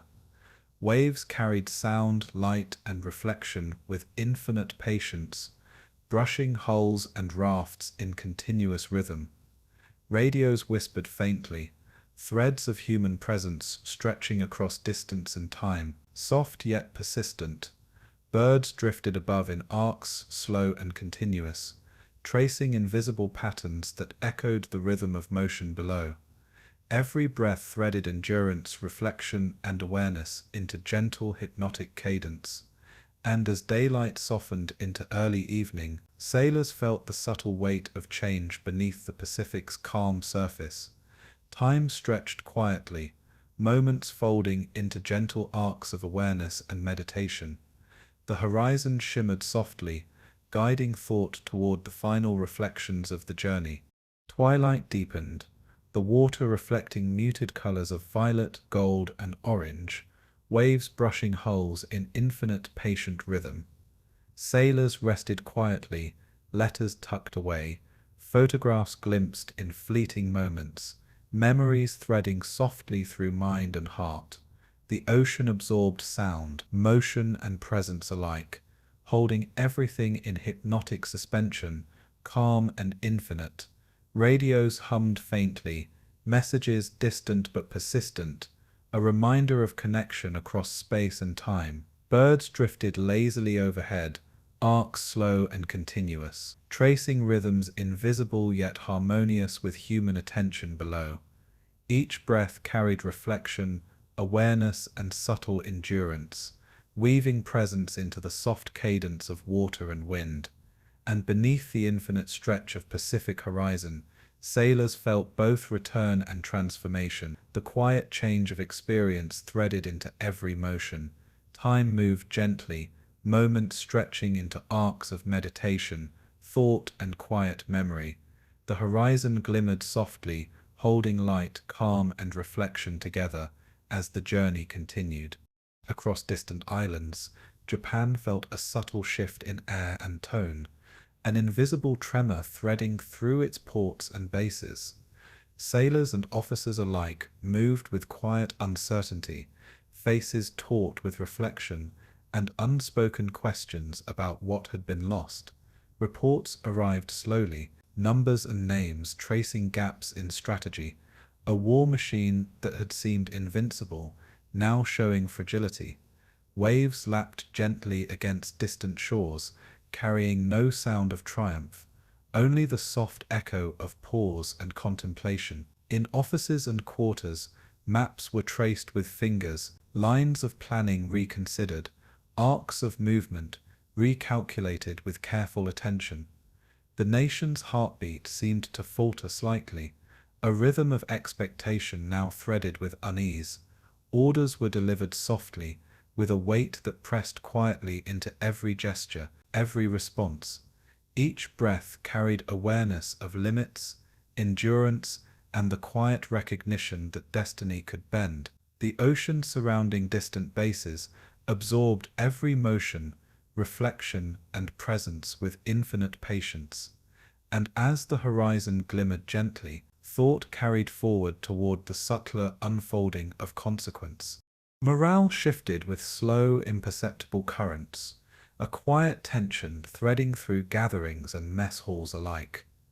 Sailors paused at lines and docks, gazing out toward the infinite stretch of Pacific, noticing gaps in continuity that had once gone unseen.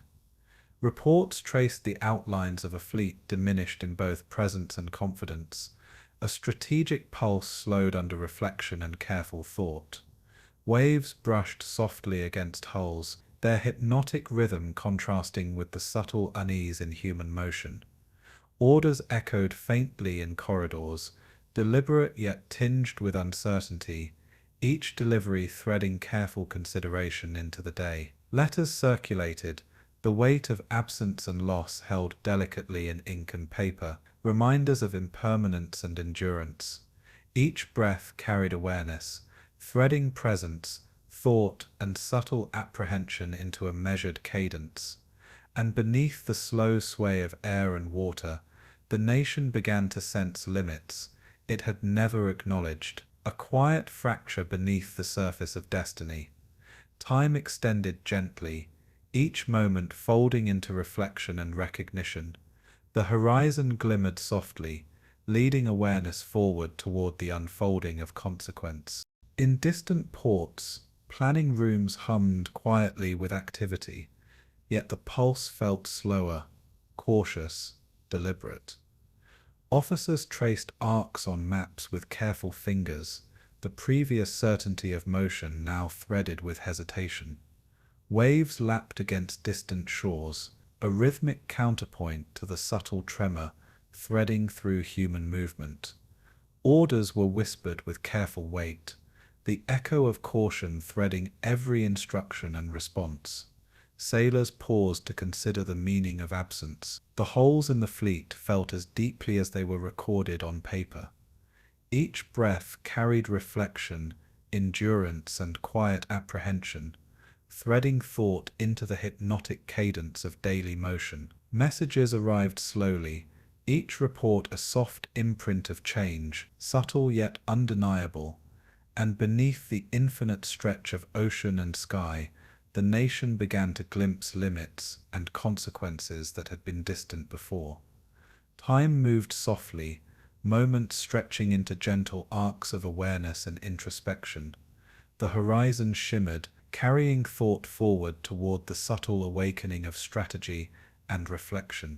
Across the islands, training and preparation continued with soft, deliberate precision, yet every motion carried the weight of recent events. Sailors moved through routines with quiet mindfulness, aware of gaps and fragile lines threading through orders. Waves rolled against hulls, brushing rhythmically, unhurried and patient, contrasting the tension carried within human bodies. Maps and charts were studied with careful focus, lines of attack reconsidered, potential outcomes traced in thought and discussion. Conversations were subdued, voices low, reflective, threading patience and awareness into every word. Letters moved slowly between ports and families, reminders of absence, endurance, and fragile continuity. Each breath threaded observation, reflection, and subtle apprehension into the hypnotic rhythm of daily motion. And as the Pacific stretched infinite beneath sky and sun, the nation felt a tremor beneath its confidence, a quiet, steady recognition of limits. Time moved with gentle insistence, each moment folding into arcs of consideration and calm awareness. The horizon glimmered softly, guiding thought toward the unfolding of consequence and reflection. Strategic centers noted gaps with careful eyes, tracing outcomes of recent losses with both patience and weighty concern. Sailors paused mid-task to reflect on absence, endurance, and the invisible threads of luck and timing that had shifted the balance. Waves lapped softly against distant shores, a gentle, continuous rhythm threading presence through reflection. Orders were delivered slowly, softly, each decision carrying subtle caution and measured awareness. Conversations threaded through offices and quarters, voices low, reflective, carrying the quiet pulse of apprehension. Letters traced arcs of connection across distance, reminders of presence and endurance, threaded delicately in ink and paper. Each breath carried recognition of fragility, threading awareness, patience, and quiet humility into the rhythm of daily motion. And beneath the infinite stretch of ocean, the nation sensed the subtle tremor of limits, strategy now softened by reflection. Time moved softly, moments stretching into gentle arcs of measured observation. The horizon glimmered with calm persistence, leading thought toward the deeper understanding of consequence. In quiet bays, ships were repaired and resupplied with deliberate care, each movement soft, measured, aware of invisible weight. Sailors moved steadily, eyes tracing patterns, hands threading care into routine with patience and reflection. Waves brushed hulls in hypnotic cadence, their soft rhythm carrying both memory and presence. Reports arrived slowly, the outlines of diminished confidence and fractured planning traced with careful fingers and quiet deliberation. Orders echoed softly, each delivery carrying subtle weight and measured caution. Letters circulated, their contents quietly threading connection across distance, presence, and endurance. Every breath carried reflection, awareness, and the gentle acknowledgement that the nation faced limits it had never before considered. And as the sun softened across calm waters, the pulse of the empire felt slower, tentative, threaded with quiet apprehension. Time moved gently, moments elongating into arcs of introspection and awareness. The horizon shimmered softly, guiding thought toward the unfolding consequence of new tides. Across distant islands, the rhythm of life continued with subtle, careful persistence, tempered by reflection and awareness. Sailors moved steadily, bodies and minds tracing the invisible tremors threading through command and expectation. Waves lapped continuously, their hypnotic rhythm, a quiet counterpoint to the subtle tension, threading every task and motion. Orders were considered, delivered softly, each gesture threaded with awareness of fragile continuity. Letters moved between ports, threads of endurance and presence, quietly knitting distance into meditation and reflection. Every breath carried thought, observation, and patience into the hypnotic cadence of work and reflection. And beneath the infinite stretch of Pacific, the nation sensed limits it had not before acknowledged, a quiet tremor threading every corner of command and expectation. Time stretched gently, moments folding softly into arcs of awareness, patience, and reflection. The horizon glimmered in muted warmth, carrying thought toward the subtle acknowledgement of fragility and consequence. Twilight settled across the islands, soft light scattering across calm waters and gentle waves brushing hulls. Sailors rested, letters tucked away, photographs glimpsed softly, memories threading quietly through mind and body. Reports arrived slowly, gaps and fragility noted with quiet attention, strategy reconsidered with calm, measured thought. Waves continued their unhurried rhythm, threading presence, reflection, and continuity across ocean and motion alike. Orders were delivered softly, each gesture carrying weight, care, and subtle tension, threading the rhythm of awareness through human motion. Letters traced arcs of connection, threads of endurance and reflection stretching across distance and time. Each breath carried calm observation, subtle apprehension, and awareness into the hypnotic cadence of the day's end. And as the sun disappeared fully into horizon, the Empire felt the quiet tremor of limits, strategy and morale gently bending under reflection. Time moved softly, moments elongating into gentle arcs of meditation, thought and consideration. The Pacific stretched infinite and quiet, its surface reflecting soft glimmers of early morning light, as if holding memory in every ripple.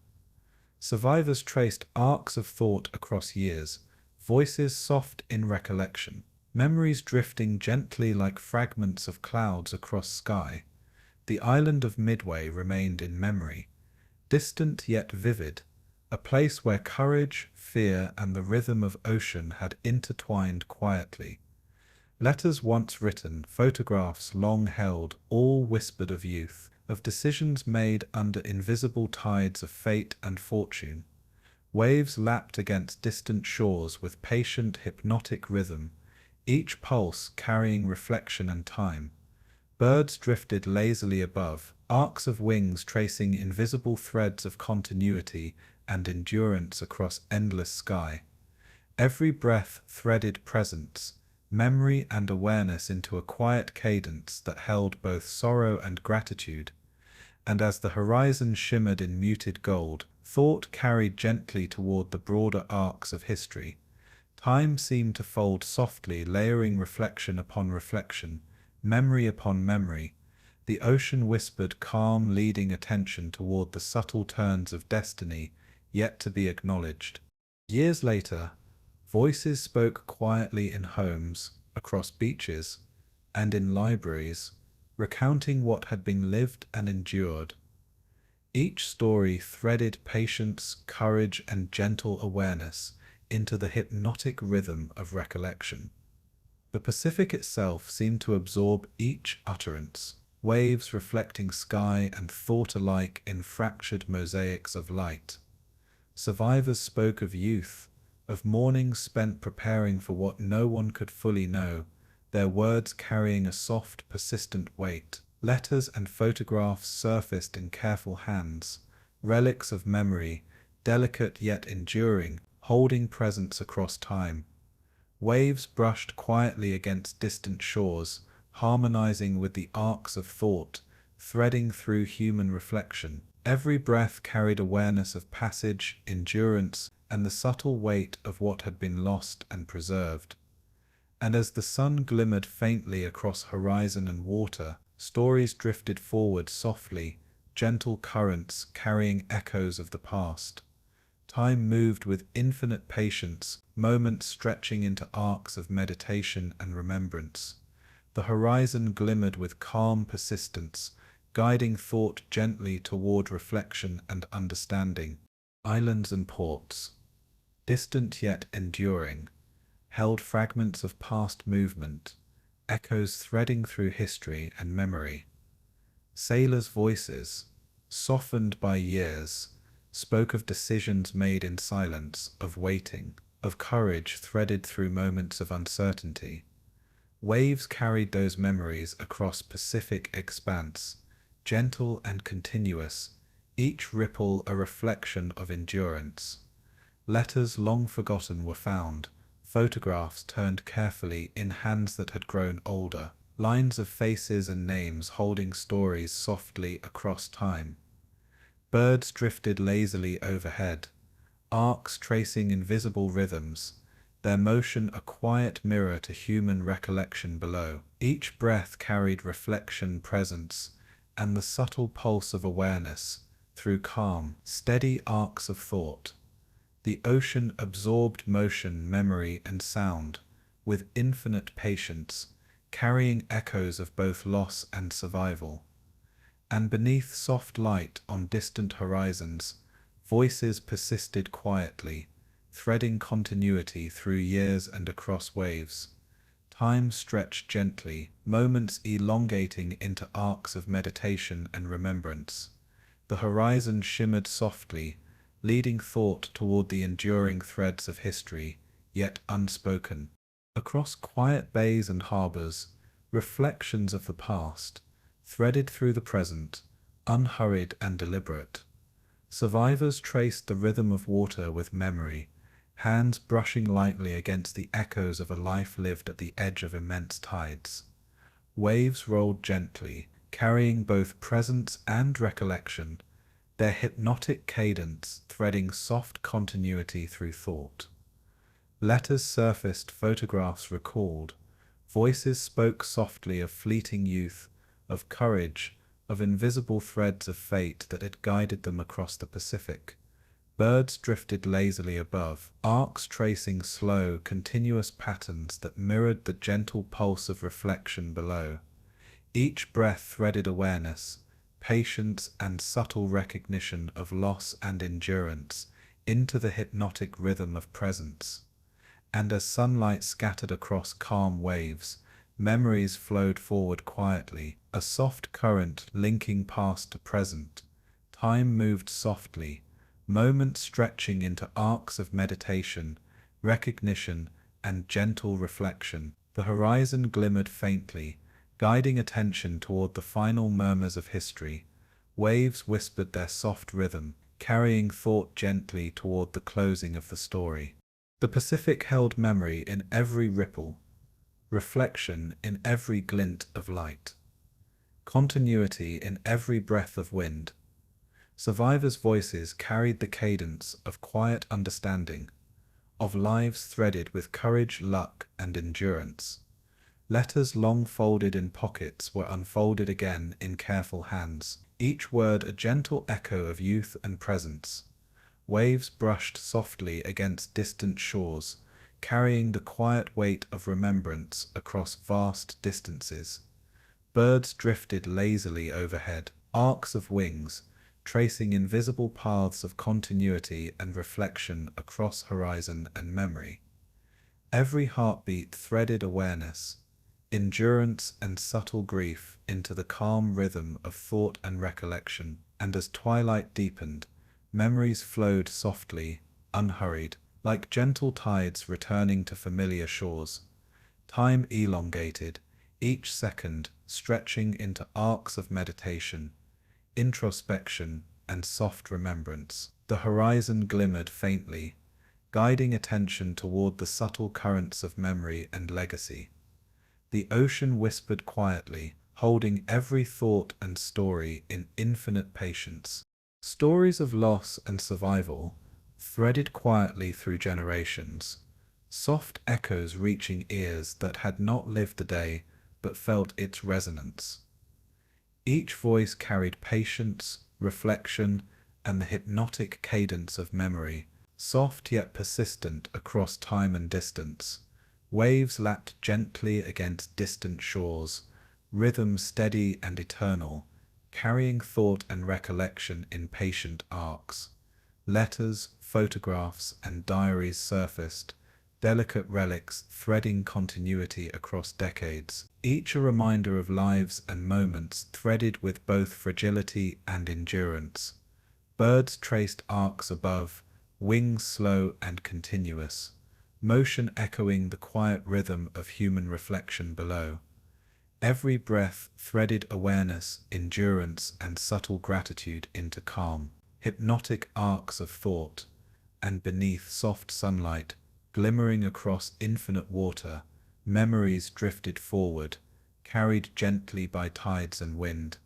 Time moved slowly, elongating moments into arcs of meditation, understanding, and soft connection. The horizon shimmered with gentle persistence, guiding thought toward the final threads of reflection. The years traced soft arcs over the Pacific, carrying stories, silence, and reflection across infinite water. Survivors' voices murmured softly, recalling youth, waiting, and the gentle rhythm of life threaded into extraordinary days. Waves brushed lightly against distant shores, hypnotic and continuous, carrying memory, presence, and reflection alike. Letters long tucked away were reopened with deliberate care, photographs held gently, each a soft echo of enduring moments. Birds drifted lazily above, arcs continuous, invisible threads, tracing harmony with human thought below. Every breath carried endurance, awareness, and quiet meditation through gentle, unhurried rhythm.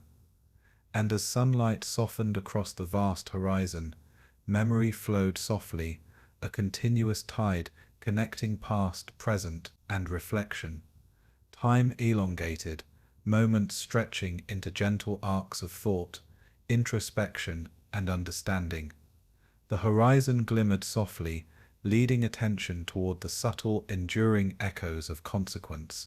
Twilight deepened, soft light scattering across calm waters, waves brushing gently against distant hulls and shores.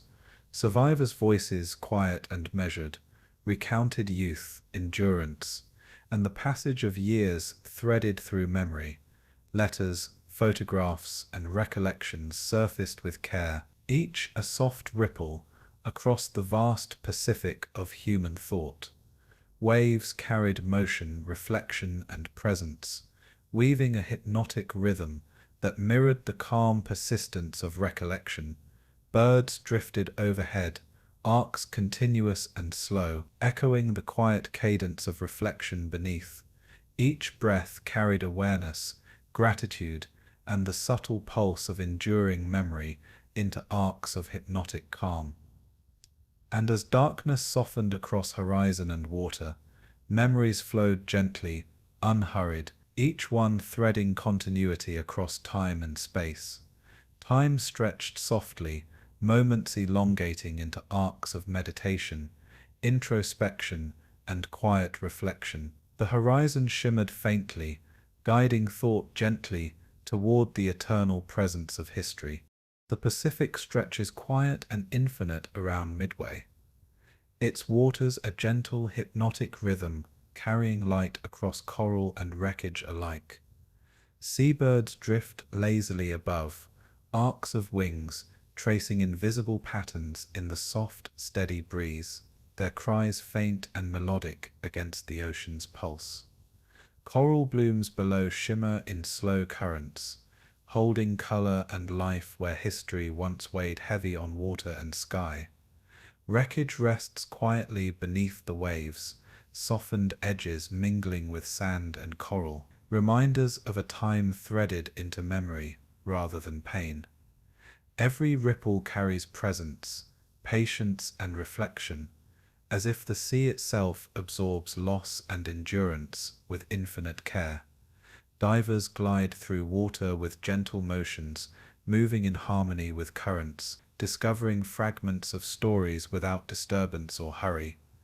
Each breath carries awareness, gratitude, and quiet wonder for what endures beneath surface and sun alike.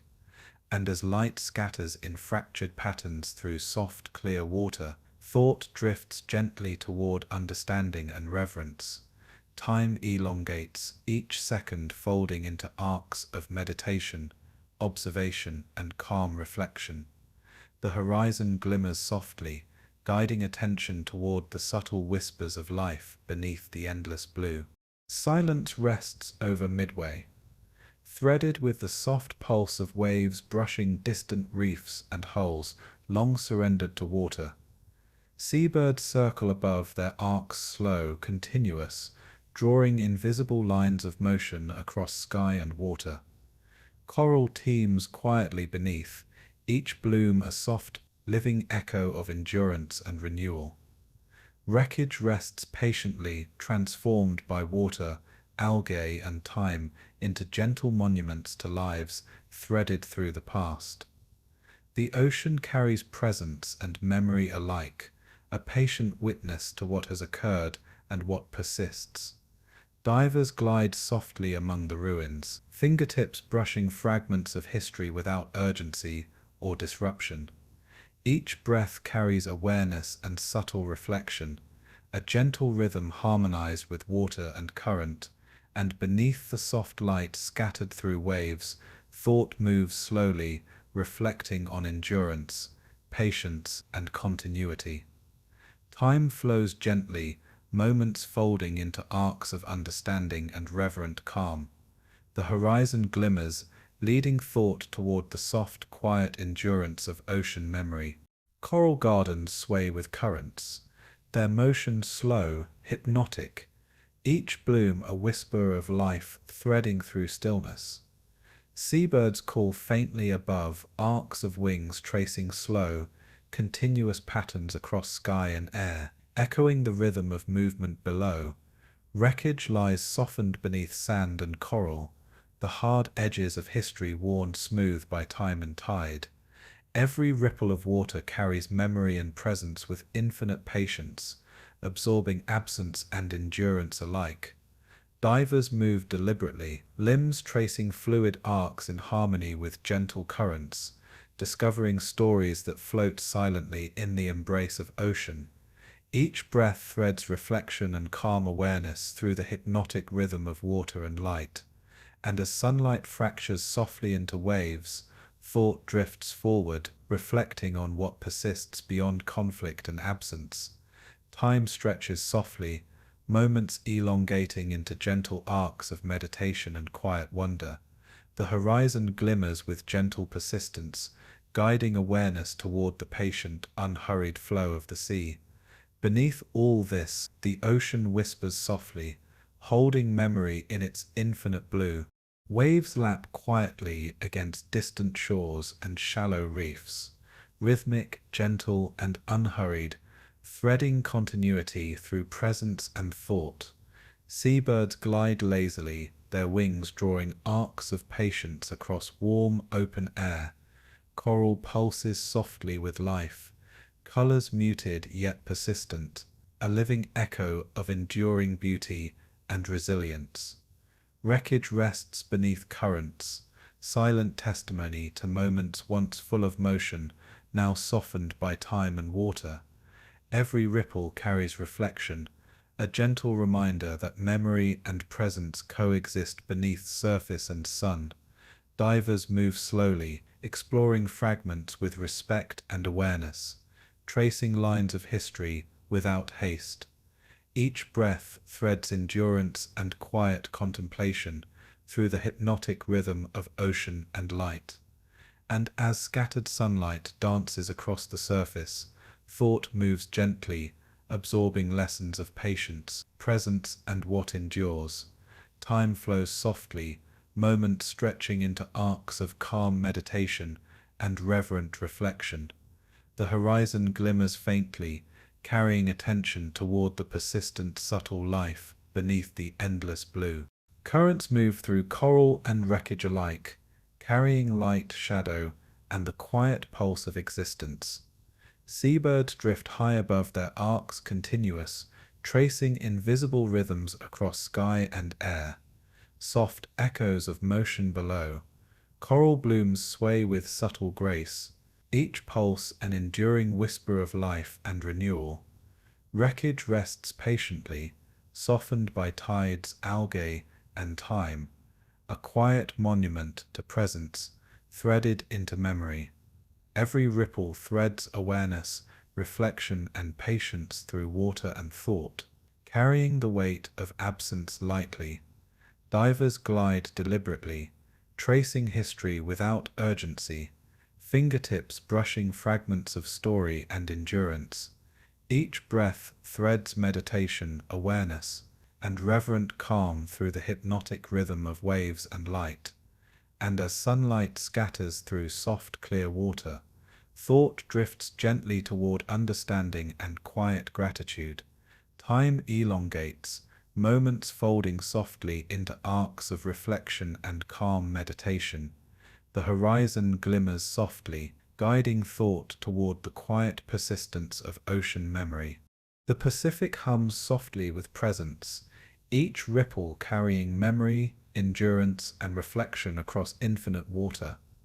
Seabirds circle slowly, arcs tracing invisible paths, moving in rhythm with soft currents and patient observation below. Coral sways gently, a quiet living pulse, threading continuity through stillness. Wreckage lies softened beneath tides and sand, monuments to lives threaded delicately into time and water. Every ripple absorbs presence and memory alike, infinite patience threading subtle reflection through thought. Divers move carefully, exploring the quiet remains with deliberate, respectful motion, tracing fragments of story gently. Each breath carries calm awareness, gratitude, and meditation through the soft rhythm of ocean and light. And as sunlight fractures through gentle waves, thought drifts forward, reflecting on endurance and the passage of time. Time stretches softly, moments folding into arcs of calm observation and reverent awareness. The horizon glimmers faintly, leading attention toward the whispers of life beneath the endless blue.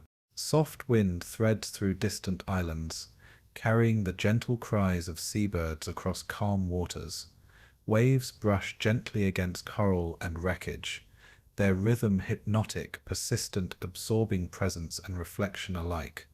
Coral blooms shimmer, life pulsing slowly beneath surface currents, a quiet testimony to resilience.